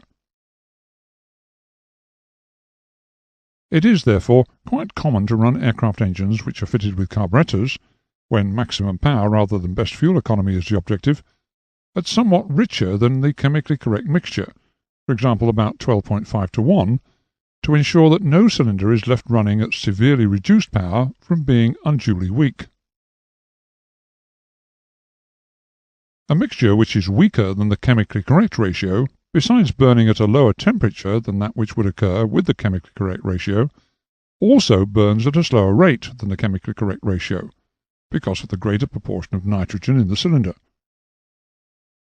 Power power output thus decreases as the mixture is weakened, but because of the increase in efficiency which results from cooler burning, and the associated decreased occurrence of detonation, the fall in power is proportionally less than the decrease in fuel consumption. Thus, the specific fuel consumption decreases as the mixture strength is weakened below 15:1. For economical cruising at moderate power, air-fuel ratios of 18:1 may be used, an advance in the ignition timing being necessary to allow for the slower rate of combustion. The current number of modern aircraft with the facility to vary the ignition timing in flight is limited. However, following the recent introduction of electronic engine control, a rise in this number is likely. With extremely weak mixtures, the gases may still be burning when the exhaust valve opens, exposing the valve to high temperatures, which may cause the valve to crack or distort. As the inlet valve opens, the heat of the exhaust gases remaining in the cylinder may still be so high that it could ignite the mixture in the induction system, and popping back occurs through the induction manifold. This slow burning also causes overheating, because a certain amount of the heat generated in combustion is not converted into work by expanding the gases in the cylinder as it should be. It therefore remains in the cylinder and has to be dissipated by the cooling system. The mixture requirement is ultimately dependent upon engine speed and power output. This diagram shows typical air-fuel mixture curves. Note that a rich mixture is required for starting and slow running. There are two reasons for this. The first reason concerns the fact that fuel will only burn when it's vaporized and is mixed with air. When first starting, the engine will be cold, and there is little heat to assist the vaporizing process. Therefore, only the lightest fractions of the fuel will vaporize. To make sure that there is sufficient fuel vapor in the cylinders to support combustion, a rich mixture is therefore required. The second reason concerns the valve timing. As we've already learnt, the exhaust valve timing is given a certain amount of lag, so that full advantage can be taken of the considerable inertia of the gases at normal engine speeds to obtain efficient scavenging of the burnt gases, and to give impetus to the incoming charge. However, as engine speed reduces, the gas velocity falls, and more of the burnt gases remain in the cylinder, whilst at still lower speeds, such as idling speed, there is the tendency for exhaust gases to be sucked back into the cylinder by the descending piston before the exhaust valve closes. The consequent dilution of the induction gases is such that, to maintain smooth running, a rich mixture is required. The cruise portion of the diagram shows that this is really the only time during which the pilot has any choice in what mixture to set. If time is no object, then during cruising flight, only moderate power is required from the engine. Thus, an economy cruise setting of approximately 17.4:1 can be used. Fuel consumption will decrease accordingly. On the other hand, if speed is of the essence, then a mixture setting which gives performance cruise power can be selected, say somewhere in the region of 14.4:1. The fuel consumption will of course rise, in some cases by as much as 20%. When higher power is required, for instance when climbing, the mixture is enriched to about 11:1. The extra fuel, in vaporizing, cools the mixture and reduces the tendency to detonate. When full power is selected for takeoff, the mixture must be enriched to about 10:1. Apart from the cooling effect, the excess fuel is wasted, for there is insufficient oxygen available for it to burn completely. The higher power results from a greater weight of charge induced in a given time, and not because of mixture enrichment. In practice, excess fuel vapor is not scavenged as vapor, because the oxygen is shed out to some extent, so that carbon monoxide is produced during combustion as well as carbon dioxide. With very rich mixtures, some of the carbon fails to combine with oxygen at all, and is exhausted as black smoke. Because the density of the air decreases with increase of altitude, as the aircraft altitude increases, the weight of air drawn into the cylinder decreases. For a given intake velocity, The pressure drop in the carburetor venturi will decrease as ambient density decreases.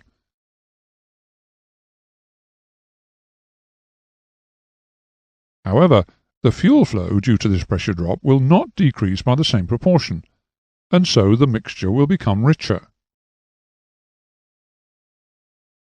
If we are to operate the engine efficiently when flying at altitude, then it becomes imperative that we have some method of defining and regulating the mixture strength. We'll look at two methods which can be used to maintain the correct mixture control. The first method that we'll examine presumes some knowledge of the effects that mixture change will have on the engine. Bear in mind that as the mixture control is moved from fully rich to a weaker setting, the air-fuel ratio approaches the chemically correct value of approximately 15:1.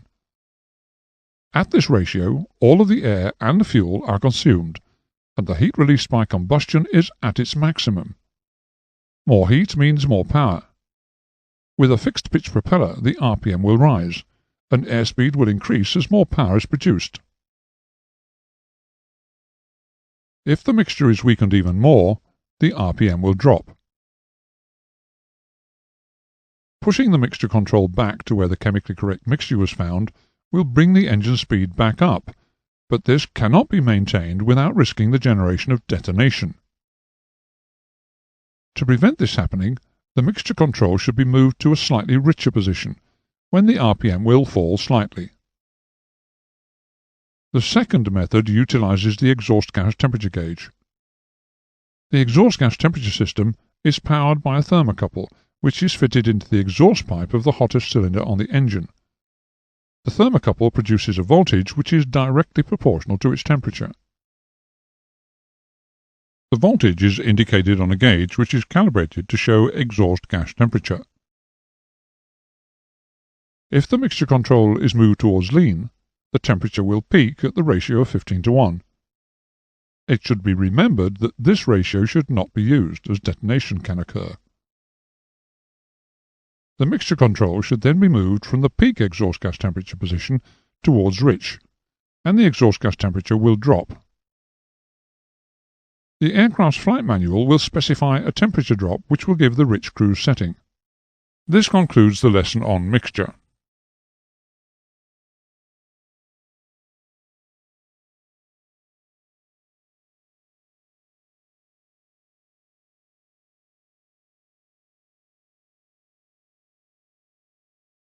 The carburation system must first of all control the air-fuel ratio in response to throttle setting, at all selected power outputs from slow running to full throttle, and during acceleration and deceleration. The carburation system must also function at all altitudes and temperatures within its operating range. Finally, the carburation system must provide for ease of starting, and generally incorporates a means of shutting off the fuel to stop the engine. The float chamber carburetor is the cheapest and simplest arrangement and is used on many light aircraft. However, it's very prone to carburetor icing and may be affected by flight maneuvers. A fuel injection system, which will be discussed in the next lesson, is a more sophisticated arrangement. It meters fuel more precisely, thus providing a more accurate fuel-air ratio. It's also less affected by flight maneuvers and is less prone to icing.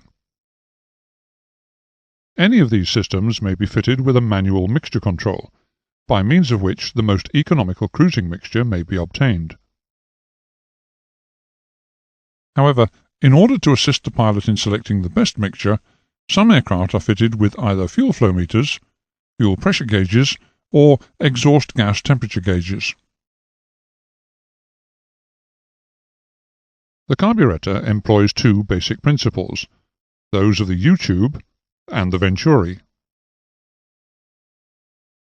If a tube is bent into the shape of a U and then filled with liquid, the level in either leg will be the same, provided that the pressure acting on the ends of the tube is the same. If a pressure difference is created across the U-tube, it will cause the liquid to flow.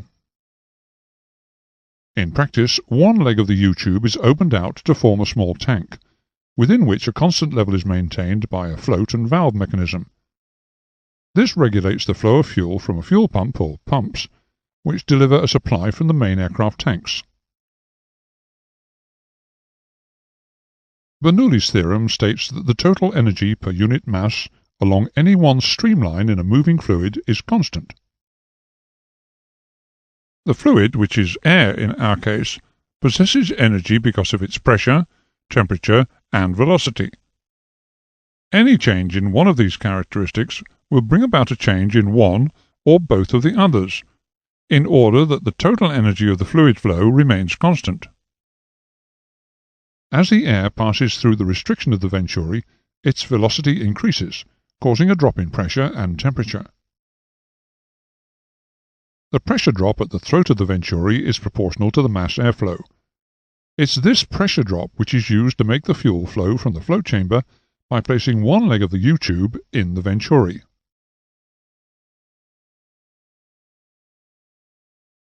In a float chamber carburetor, such as that shown here, airflow to the engine is controlled by a throttle valve, and fuel flow is controlled by metering jets. Engine suction provides a flow of air from the intake through a venturi in the carburetor to the induction manifold. This air speeds up as it passes through the venturi, and a drop in pressure occurs at this point. It must be noted, however, that within the induction manifold, pressure rises as the throttle is opened. Fuel is contained in a float chamber, which is supplied by gravity or an electrical booster pump or by an engine-driven fuel pump, and a constant level is maintained in the chamber by the float and needle valve. Where fuel pumps are used, a fuel pressure gauge is included in the system to provide an indication of pump operation.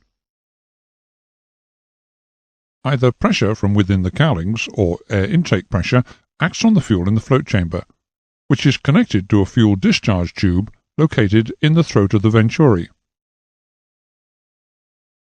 The difference in pressure between the float chamber and the throat of the venturi provides the force necessary to discharge fuel into the airstream.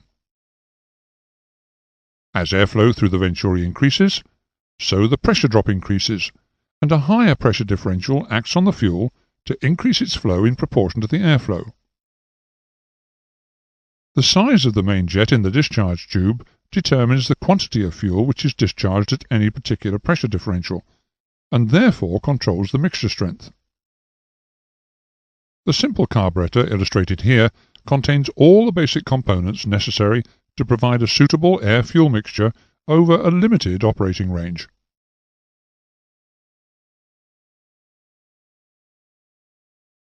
The U-tube principle, one of the two principles upon which the operation of the carburetor is based, requires that the pressure in the air intake and the float chamber be equal. Admitting atmospheric pressure in the float chamber by means of a drilling in the float chamber cover plate is not a satisfactory method of ensuring equalized pressure across the carburetor, because due to maneuvers and the speed of the aircraft, the changes in pressure localized around the air intake would not be readily transmitted to the float chamber. Equalized pressure conditions can only be obtained by connecting the float chamber directly to the air intake by a duct, which is called the pressure balance duct, shown here. As engine speed and thus the airflow through the venturi both increase, the proportion of fuel to air rises as a result of the different flow characteristics of the two fluids. This causes the mixture to become richer. To overcome this effect, some carburetors are fitted with a diffuser well, such as is illustrated here. The fuel discharge tube from the main jet passes through the diffuser well. A number of small holes are drilled through the wall of the fuel discharge tube at different levels. As engine speed is progressively increased above idling, the fuel level in the diffuser well drops, and progressively uncovers more air holes which allow more air into the discharge tube, and by reducing the pressure differential prevents enrichment of the air-fuel mixture. The process of drawing both air and fuel through the discharge tube also has the effect of vaporizing the fuel more readily, particularly at low engine speeds. A suction applied to a tube immersed in a liquid is sufficient to raise a column of liquid to a certain height up the tube. Should a small hole be made in the tube, under the same conditions, bubbles of air will enter the tube and the liquid will be drawn up the tube in smaller drops rather than a continuous stream. In other words, the liquid will be diffused or made to intermingle with the air. Air bleeds into the tube and reduces the forces acting on the fuel, reducing the flow of liquid through the tube. This animation illustrates the principle being used on a basic carburetor. At low engine speeds, the volume of air passing into the engine is so small that the depression in the choke tube is insufficient to draw fuel through the main jet. Above the throttle valve, however, there exists a considerable depression, and in some carburetors this is used to effect a second source of fuel supply for slow-running conditions. A slow-running fuel passage with its own jet leads from the float chamber to an outlet at the lip of the throttle valve, as is shown here. The strong depression at this point gives the necessary pressure difference to create a fuel flow. The size of the slow-running jet is such that it will provide the rich mixture which is required for slow-running conditions. An air bleed opening into the area below the throttle valve assists atomization. The purpose of the transverse passage drilled through the throttle valve is to evenly distribute the mixture over the area of the induction manifold. A small hole in the transverse passage, which communicates with the high-pressure side of the throttle valve, acts as an air bleed. It draws fuel through the transverse passage to mix with the air passing to the engine. As the throttle is opened, the depression at the lip of the throttle valve decreases, and the depression in the venturi increases, to the point where the main jet starts to deliver fuel, and the flow through the slow-running system diminishes. Carburetors must be carefully tuned in order to obtain a smooth, progressive changeover between the slow-running and the main system to prevent flat spots.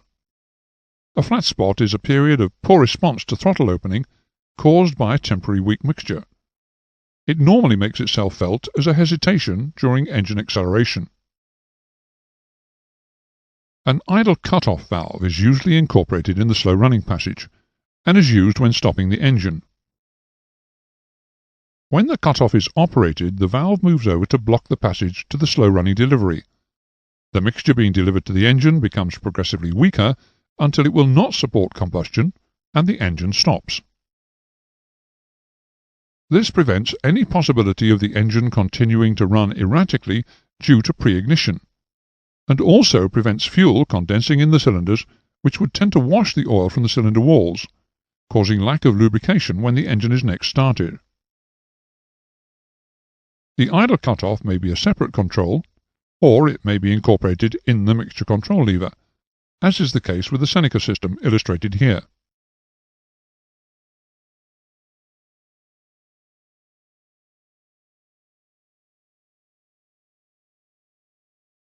As altitude increases, the weight of air drawn into the cylinder decreases, because the air density decreases. For a given intake velocity, the pressure drop in the venturi will decrease as ambient density decreases. However, the amount of fuel which is flowing due to that pressure drop will not decrease by the same proportion, and so the mixture will become richer. This progressive richness with increased altitude is unacceptable for economic operation. With a needle-type mixture control, such as that illustrated here, a cockpit lever is connected to a needle valve in the float chamber. Movement to the cockpit lever inserts or extracts the needle and varies fuel flow through an orifice to the main jet. The position of the needle, therefore, controls the mixture strength. And in the fully inserted position it will block fuel flow to the main jet, thus providing a means of stopping the engine. The smallest orifice in the whole fuel system is the fuel jet. To prevent any blockage of the jets by dirt or debris, a fuel strainer can be fitted just before them in the fuel line. The air bleed mixture control shown here operates by controlling the air pressure in the float chamber, thus varying the pressure differential acting on the fuel. A small air bleed between the float chamber and the venturi tends to reduce air pressure in the float chamber, and a valve connected to a cockpit lever controls the flow of air into the float chamber. When this valve is fully open, the air pressure within the float chamber is greatest, as is the differential pressure between the venturi and the float chamber, and the mixture is fully rich. As the valve is progressively closed, the air pressure in the float chamber decreases, as does the differential between the chamber and the venturi. Thus, the flow of fuel through the main jet reduces, weakening the mixture. In the carburetor illustrated, the valve also includes a pipe connection to the engine side of the throttle valve.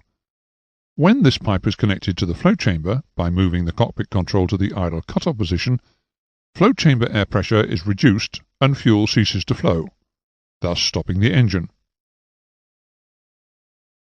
At power settings above the cruising range, a richer mixture is required to prevent detonation.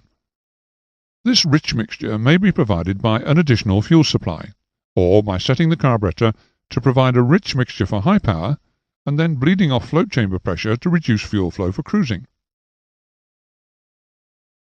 This diagram illustrates a type of carburetor with an additional needle valve, which may be known as a power jet or an enrichment jet. The needle valve, which is connected to the throttle control, is fully closed at all throttle settings below that required to give maximum cruising power at sea level. As the throttle is opened above this setting, the needle valve opens progressively until, at full throttle, it's fully open. On some engines, the power jet is operated independently of the throttle, by means of a sealed bellows which is actuated by manifold pressure. In this way, high-power enrichment is related to engine power rather than to throttle position. A back-suction economizer, as illustrated in this diagram, is used to automatically weaken the mixture for economical cruising. When the throttle valve is set at a high-power setting, the pressure of air flowing past the valve is only slightly below atmospheric pressure, and will have little effect on air pressure in the float chamber. Thus, a rich mixture will be provided. As the throttle is closed to the cruising position, air flowing past the throttle valve creates a suction, which is applied to the float chamber through the economizer channel and the air jet. The reduced float chamber pressure reduces fuel flow through the main jet to provide the economical mixture required for cruising. If the throttle valve is opened quickly, airflow responds almost immediately, and a larger volume of air flows through the carburetor. The fuel metering system, however, responds less quickly to the changing conditions, and a temporary weakening of the mixture will occur, known as a flat spot, or at worst it will cause a weak cut before fuel flow again matches airflow. This condition is overcome by fitting an accelerator pump, which is linked directly to the throttle, and forces fuel into the venturi whenever the throttle is opened. This type of accelerator pump is illustrated here. In some accelerator pumps, a controlled bleed past the pump piston allows the throttle to be opened slowly without passing fuel to the engine. In other accelerator pumps, an additional delayed action plunger is incorporated to supply an extra quantity of fuel to the engine for a few seconds after throttle movement has ceased.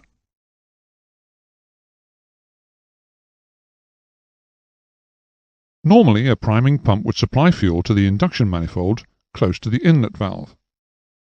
In the absence of such a device, it is permissible on some aircraft to prime the engine by pumping the throttle, exercising the accelerator pump, several times. The practice of pumping the throttle must be discouraged in any other circumstance, because it increases the chance of carburetor fires. A simple light aircraft fuel system is shown here. The fuel tanks are rigid tanks fitted in the wings and filled by the over-wing method. The fuel is drawn from the tanks by mechanical or electrical fuel pumps, through a tank selector and filter or fuel strainer, before being delivered to the carburetor. Engine priming is achieved by use of a priming pump, which takes fuel from the filter housing and delivers it to the inlet manifold. The fuel system is monitored for contents and pressure, and the fuel drains allow any water to be removed before flight. This concludes the carburetors lesson.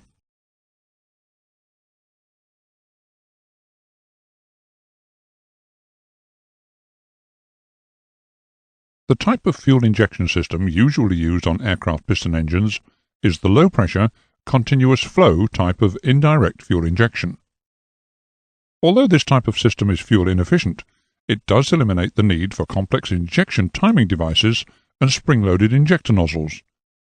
The price that's paid for the simplicity of the system and its relatively trouble-free operation is the comparatively inefficient way in which it uses fuel.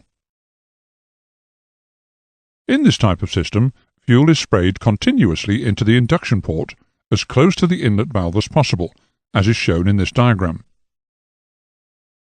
The advantages claimed for the method are low operating pressure, good fuel distribution, freedom from icing problems, and the ability to use a pump which does not have to be timed to the operating cycle. Some fuel injection systems operate on a similar principle to the carburetor, but inject fuel under pressure into the intake. In the indirect injection system, a throttle metering valve varies the pressure of fuel according to airflow to the engine. Mixture strength is varied by a manually operated mixture control valve, which adjusts the fuel pressure for altitude or operating conditions as necessary. This same valve is also used to cut off the fuel supply when stopping the engine. Because of the method of operation of the injector, no special idling arrangements are required, and a separate priming system for engine starting is usually unnecessary. The main components in the system are a fuel pump, a fuel air control unit, a fuel manifold or distribution valve, and discharge nozzles for each cylinder. In addition, a normal throttle valve controls airflow to the engine, and a fuel pressure gauge is fitted to enable mixture adjustments to be managed.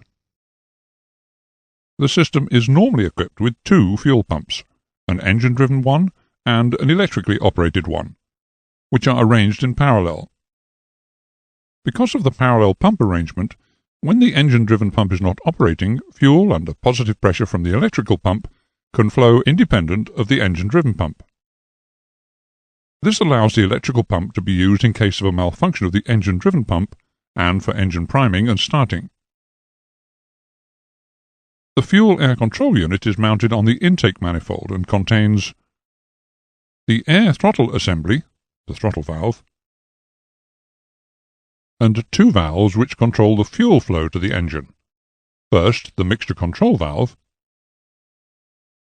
and secondly, the throttle metering valve, sometimes called the fuel metering valve. The air throttle assembly contains the air throttle valve, which is connected to the pilot's throttle lever and controls airflow to the engine. Note that in this type of system, no venturi is required to suck fuel into the airstream. Thus, the chances of encountering icing problems in the inlet manifold are much diminished. The first valve that the fuel encounters as it passes through the fuel air control unit, the mixture control valve, is connected to the pilot's mixture control lever and bleeds off fuel pressure which is being applied to the fuel metering valve. Thus, the air-fuel ratio can be varied from the basic setting of the fuel metering valve as required by operating conditions. The mixture control valve can also be closed off completely, thus acting as the idle cut-off control. The second of the two valves which control the fuel flow into the engine, the fuel metering valve, is mechanically connected to the throttle butterfly. It controls the flow of fuel coming from the mixture control valve according to the position of the throttle butterfly. Thus, fuel flow to the manifold valve, and subsequently the injectors, is proportioned to airflow. The fuel manifold valve is located on the engine crankcase. It's the central point for distributing metered fuel to the engine. When the engine is stopped, all the outlet ports are closed, and no fuel can flow to the engine. As fuel pressure builds up, as a result of engine rotation or booster pump operation, it pushes upwards on the diaphragm, allowing all the ports to the discharge nozzles to open simultaneously. The diaphragm ensures that the ports are fully open before fuel starts to flow. When the inlet fuel pressure drops below a certain level, for instance at engine shutdown, the diaphragm closes the fuel inlet, which shuts off all the fuel to the discharge nozzles. This stops both vapor locks occurring in the delivery line and the engine running on when idle cutoff is selected. At the same time, it ensures that fuel pressure is available instantly the next time the engine is started. A fuel discharge nozzle is located in each cylinder head, with its outlet directed into the inlet port. Nozzles are calibrated in several ranges, and for best results, in both economy and engine power, are fitted to individual engines as a set, each nozzle in a set being calibrated for its particular position on the engine. Normally aspirated engines use a nozzle equipped with a fixed calibrated orifice, which has a series of holes drilled just below the orifice chamber for air entry to the lower chamber. A screen and a stainless steel shroud covers this part of the nozzle. As fuel passes through the calibrated orifice to the lower chamber, ambient air is pulled under the shroud and through the screen, finally mixing with the fuel as it's sprayed into the intake port. Nozzles used in turbocharged engines are slightly different in arrangement, but operate in exactly the same way as those used in normally aspirated engines. Instead of mixing ambient air with the fuel, turbocharger output air is delivered to a shroud surrounding the nozzle and forced into the injector to assist in atomizing the fuel spray. It's generally accepted that the fuel injection units used on the engines used in most light aircraft do not need heated air for the purpose of induction venturi icing protection. However, it has been suggested that operators should consider incorporating an alternate air door as a means of preventing manifold air starvation caused by filter blockage from icing or other ingested materials. The intention of this design is that when a pilot first encounters flight conditions where foreign materials, including snow and freezing rain, might be ingested into the induction air system, he should actuate the alternate air door. This will shut off the ram air inlet and, at the same time, admit unfiltered air from inside the cowlings directly into the injector air body throat. This concludes the lesson on fuel injection.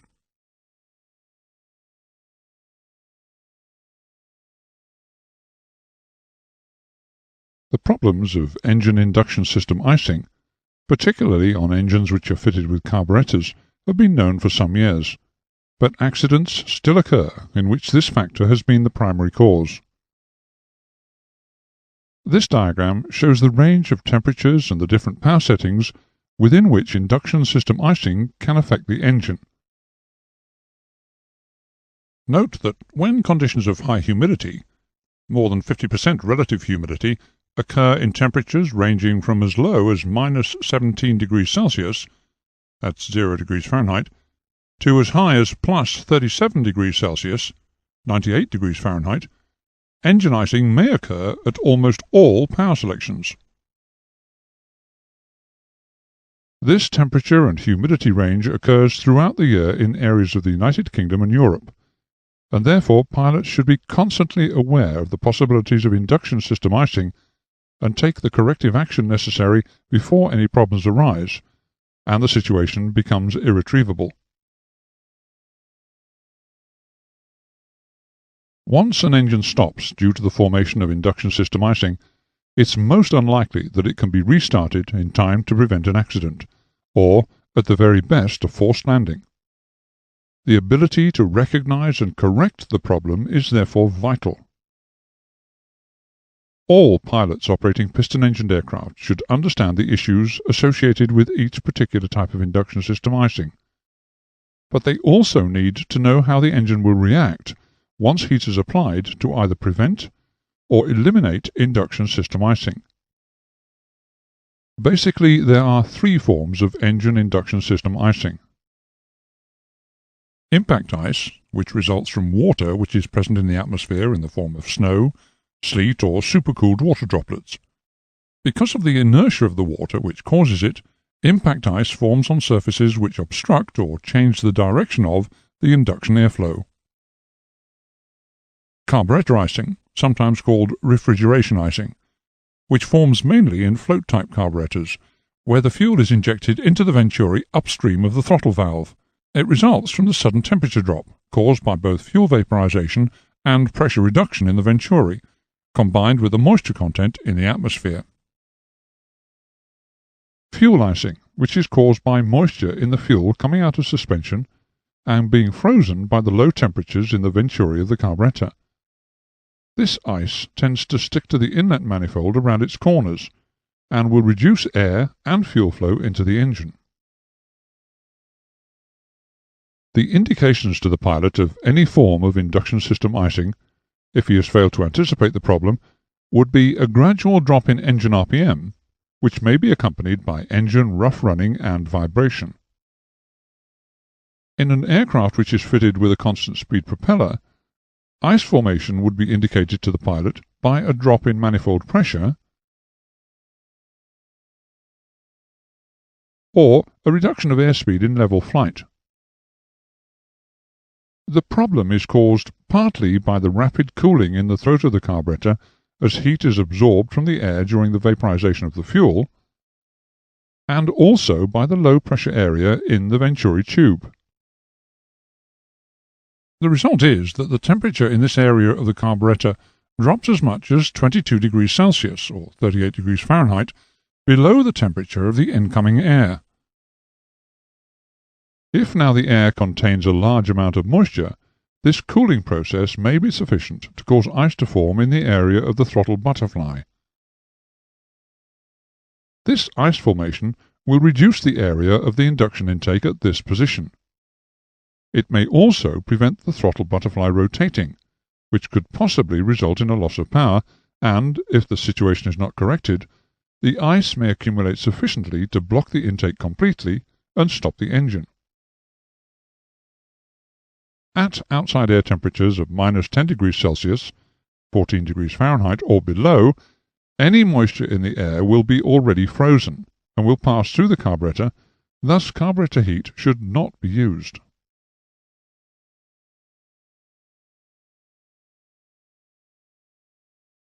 Carburetor heat does not provide instant relief when it's applied after ice has formed in the system.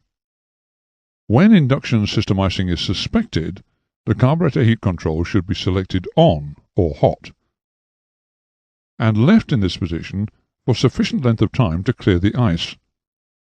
This could take up to 1 minute, or even longer, depending on the severity of the situation. Partial heat should not be used unless the aircraft is equipped with a carburetor air temperature, or CAT, gauge. The carburetor heat control provides heated air from the region of the exhaust pipe into the induction system, which will melt the ice.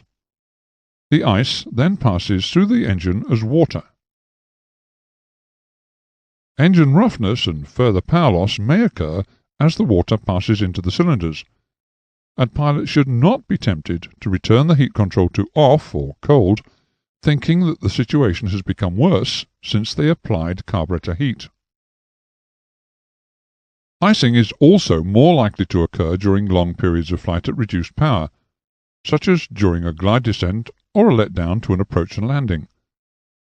This is because the heat required to melt the ice is derived basically from the engine, and during long descents the amount of heat available will diminish, thus reducing the effectiveness of the hot air system.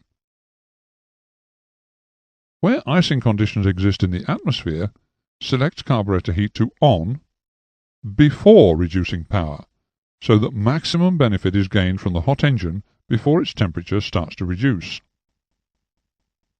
To help maintain engine temperatures and provide sufficient heat to enable the system to melt any ice, it's necessary to increase power periodically to a cruising setting at intervals of between 500 and 1,000 feet during the descent. Additionally, this action prevents fouling of the spark plugs. Induction system icing can occur during taxiing at small throttle settings or when the engine is at idle RPM. In these circumstances, the pilot must ensure that carburetor heat is used before takeoff to clear any ice. The pilot must, however, ensure that carburetor heat is selected to off before opening the throttle to full power and check that the correct takeoff RPM or manifold pressure is obtained. Under no circumstances should carburetor heat be used during takeoff.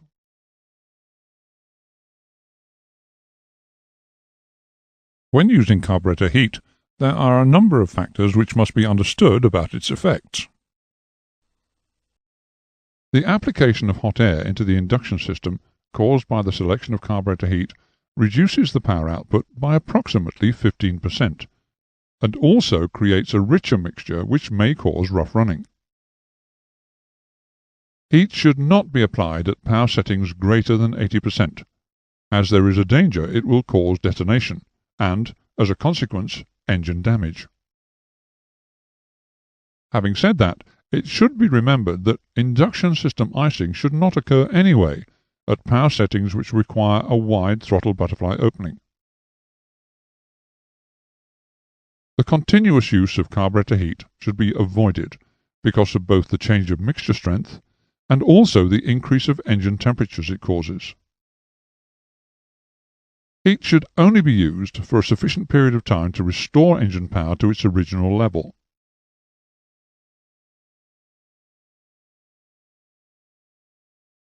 This restoration of power when the control is returned to off will be indicated to the pilot by an increase of engine RPM, or by the manifold pressure increasing to above the original setting. Once clear of icing conditions, do not use carburetor heat, but do check periodically that ice has not reformed.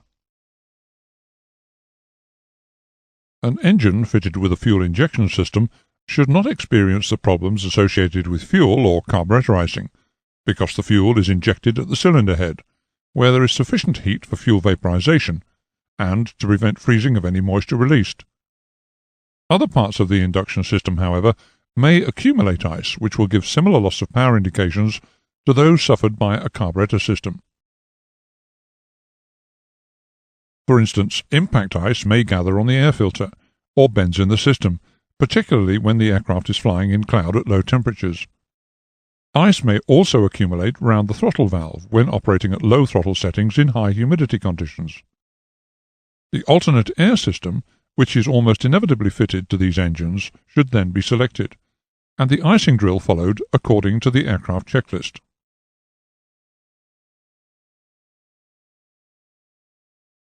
Use of the carburetor heat control on the ground should be kept to a minimum, because the air then fed into the engine is not filtered, and thus may feed dust and dirt into the system.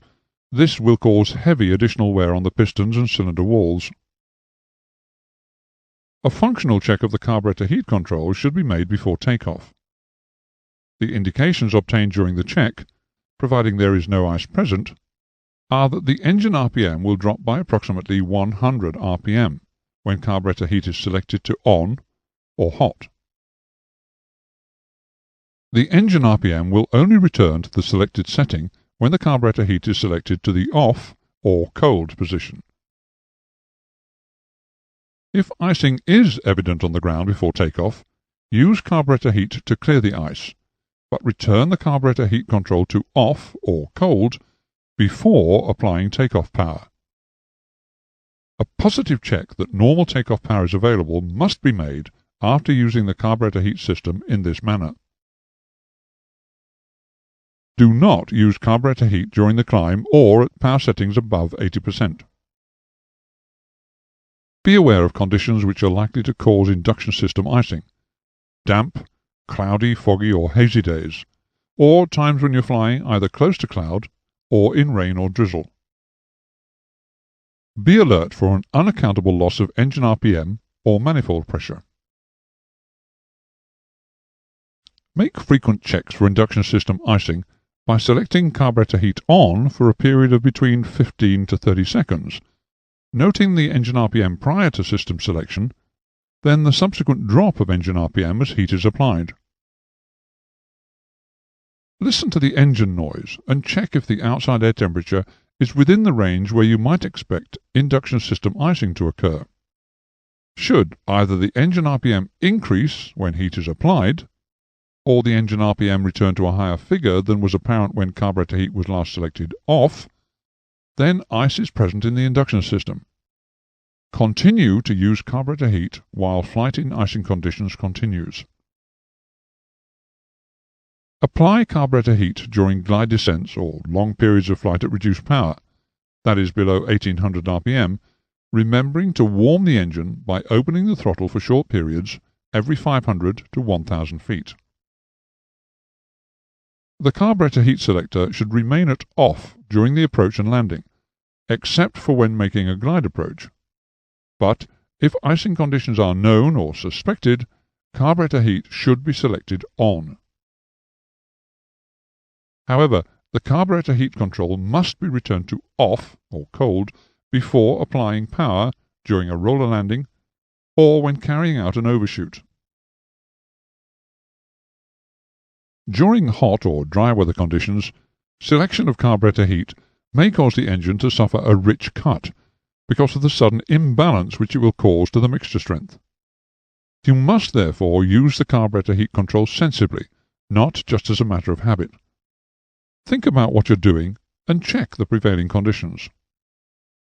This concludes the lesson on engine icing.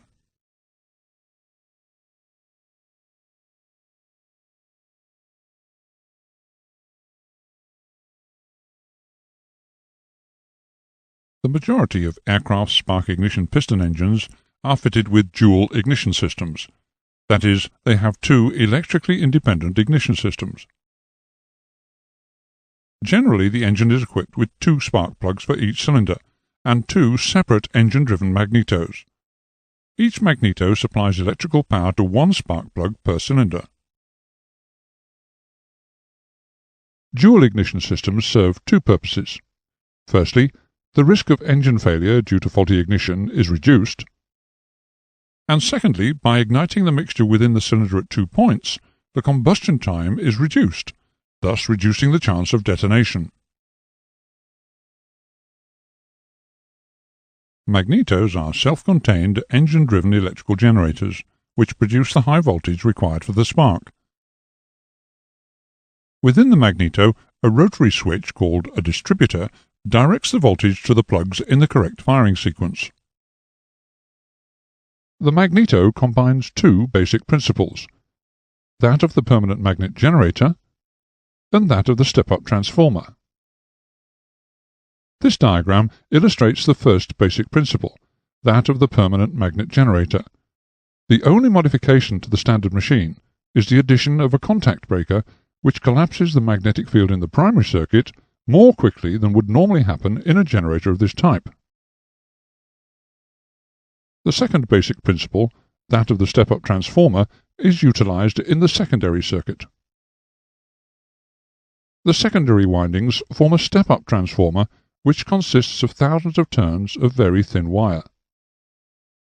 A very high voltage spike is induced into the secondary windings by the rapid collapse of the magnetic lines of force, which occurs when the contact breakers open. The faster the magnetic lines of force can be made to collapse in the primary circuit, the greater will be the voltage induced in the secondary windings. To ensure that the primary field collapses as fast as possible, and also to prevent the contact breaker points being eroded by the sparks which would occur across them when they opened, a capacitor is placed in parallel with the points. Once the high voltage pulses have been produced, they are passed to the spark plugs in the correct firing sequence. This is done by the distributor. The distributor rotor arm rotates at half the engine speed.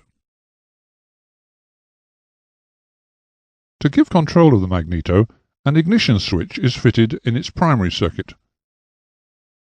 Notice that when the ignition switch is placed off, the contact breaker points are short-circuited. This makes the points now incapable of breaking the current flow in the primary circuit, so no rapid change of current flow or magnetic flux can occur. The secondary circuit is still cut by magnetic lines of force, but their waveform is generally sinusoidal in appearance, so there are no peaks which could generate sufficient voltage for a high-tension spark. For illustration purposes, it's supposed that the system shown keeps running in the ignition off period because the propeller is windmilling. If, on the other hand, the aircraft was stationary and the ignition switch was left off, the engine would of course stop. The components of piston engines are subjected to high loads, high temperatures, and high speeds. As the components slide against each other, a force is generated which resists their movement. This force is called friction. The friction produced will increase as the load on the components, their temperature, and the speed at which they are rubbing together increases. The fact that the components rub together also produces wear, which is evinced by the partial loss or destruction of the metal components. Both friction and wear can be reduced by preventing the moving surfaces coming into contact, by separating them with a substance which has lower frictional properties than the component parts. This substance is referred to as a lubricant. Lubricants come in many forms. Grease, powder, and even air can be used as a lubricating substance. However, this lesson will concentrate on the use of oil as a lubricant. There are 4 methods of lubricating the moving parts of an engine with oil. They are the petroil system, where lubricating oil is mixed with the fuel. This system is used mostly in small 2-stroke engines. The pressure system, which has a high-pressure oil pump incorporated in the design, which supplies oil under pressure for lubrication of the major components. The splash system, where oil is thrown onto the major components by the rotation of the crankshaft in the oil sump. And the combination pressure splash method, whereby the major components are supplied by pressure oil from a pump, and remaining components are supplied by splash lubrication. Most modern generation engines use the combination pressure splash method. However, there are 2 types of systems available for controlling and delivering the oil to the engine components. They are the wet sump system and the dry sump system. The primary task of the lubrication system of the engine is to reduce friction and component wear. It also has a number of secondary functions. Of these secondary functions of the lubrication system, perhaps the most important is the task of cooling. The flow of oil through the engine helps to remove the heat from the internal components of the engine. This heat can then be dissipated in a radiator, which must be exposed to the cooling effect of the air flowing past or through the engine cowlings. As the oil flows through the engine, it also carries away unwanted foreign particles, and also the byproducts of the combustion process, such as carbon, which forms on the piston crown, varnish, which forms on the piston skirts, and grease-like sludge in the crankcase. These deposits are strained out of the oil by the oil filter. Thus the oil can be said to clean the engine. The internal metal components are protected against corrosion by the lubricant, particularly if it contains a proportion of fatty oil, a thin film of which tends to stick to the metal surfaces. The oil can act as a hydraulic medium in 2 ways. Firstly, it can provide the power source for the operation of various components on the engine, such as variable pitch propellers. Secondly, it also acts as a hydraulic medium by reducing the shock loading between the shafts and bearings in the engine, thus reducing vibration.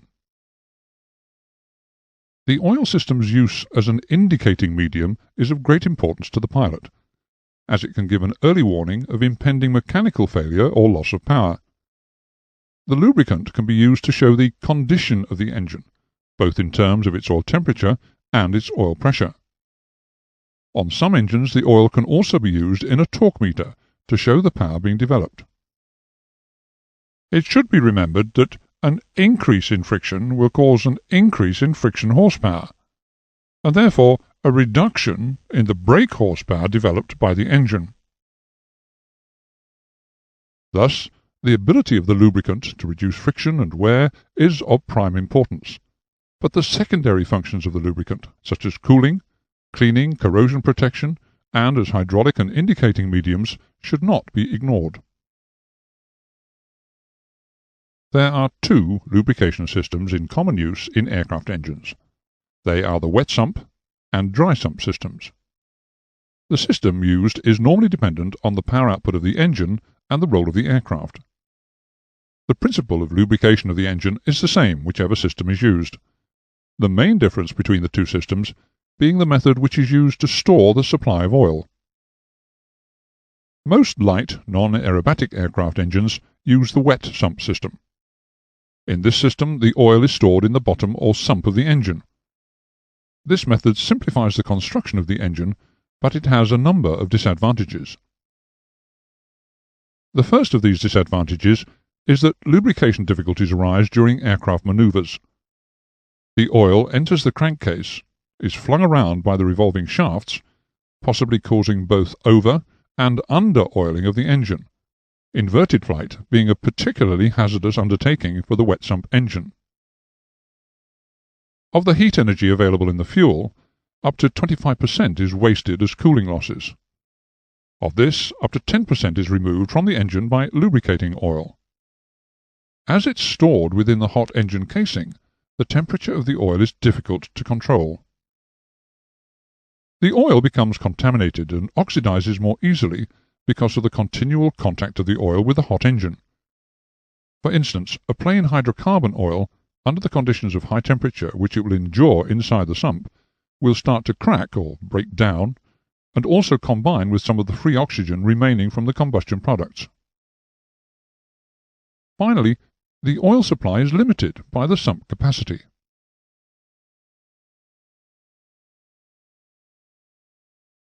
The dry sump system overcomes these problems by storing the oil in a remotely mounted tank. As previously stated, the principle of oil supply is the same for both wet and dry sump systems. Both use the combination method of pressure and splash lubrication, after which the oil is returned to the engine sump by gravity. In a dry sump system, however, one or more scavenge pumps return the oil from the sump to the tank, to prevent flooding of the engine sump. The arrangement of the oil systems in different aircraft engines varies widely. However, the functions of all such systems are the same. A study of one system will clarify the general operation and maintenance requirements of other systems. The principal units in a typical reciprocating engine oil system includes oil filters, pressure and scavenge pumps, oil cooler, oil pressure and temperature gauges, plus the necessary interconnecting oil lines, and, in the dry sump engine, an oil tank. All of these components are shown here. This diagram illustrates a dry sump system. Remember, the oil tank would not be necessary in a wet sump system. Oil tanks are made of sheet metal, suitably baffled and strengthened internally to prevent damage due to the oil surging during aircraft maneuvers. The tank is placed, whenever possible, at a higher level than the engine to enable a gravity feed to the pressure pump. The tank forms a reservoir of oil, large enough for the engine's requirements, plus an airspace.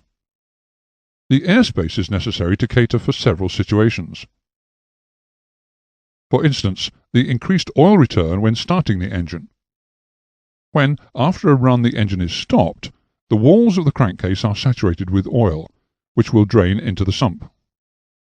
The oil will remain there until the engine is started, when the scavenge pump will return it to the tank. Next, the expansion of the oil, and therefore its greater volume as the oil absorbs heat from the bearings, necessitates a greater volume of space than otherwise would be the case if the oil was cold. Likewise, the oil suffers quite a beating from the engine components, as they attempt to thrash air into it in a similar manner to the preparation of a soufflé. This aeration causes the oil to froth, which greatly increases its volume. Another reason why the airspace is necessary is the fact that oil can be displaced from the variable pitch propeller and any other automatic controlling devices when they're used. The hot pot forms a separate compartment within the oil tank, Its purpose is to reduce the time taken to raise the temperature of the oil when starting the engine from cold, by restricting the quantity of oil in circulation when the oil is cold and viscous. The hot pot consists of a cylinder of metal fitted above the oil outlet to the engine. The oil must pass through the hot pot to reach the pressure pump. During engine start, the level of oil in the hot pot drops as it's taken into the engine. This uncovers a ring of small diameter ports which are cut in the wall of the hot pot. These ports offer a high resistance to the flow of cold, thick oil, so that very little of it passes into the hot pot to join the oil going into the pressure pump. Nevertheless, it is this oil, and the oil which was already in the hot pot, which is passed to the engine and then recirculated. After passing through the engine, the now hot oil is returned to the tank, where its heat raises the temperature of the walls of the hot pot. The oil in the immediate vicinity outside of the walls of the hot pot is also heated, and becomes less viscous as a consequence, so that the ports offer less resistance to its flow, and progressively more and more oil is brought into circulation. If a feathering propeller is fitted to the engine, the lower ring of feed ports in the hot pot are placed above the bottom of the tank. This provides a feathering reserve of oil, even if the main tank has been emptied through the normal outlet, as may occur if the main feed pipeline was to develop a leak or completely fail. Scavenge oil from the engine sump is passed over a de-aerator plate to the inside of the hot pot. The plate separates the air from the oil to reduce frothing. The oil tank is vented through the crankcase breather to prevent oil losses during excessive frothing conditions.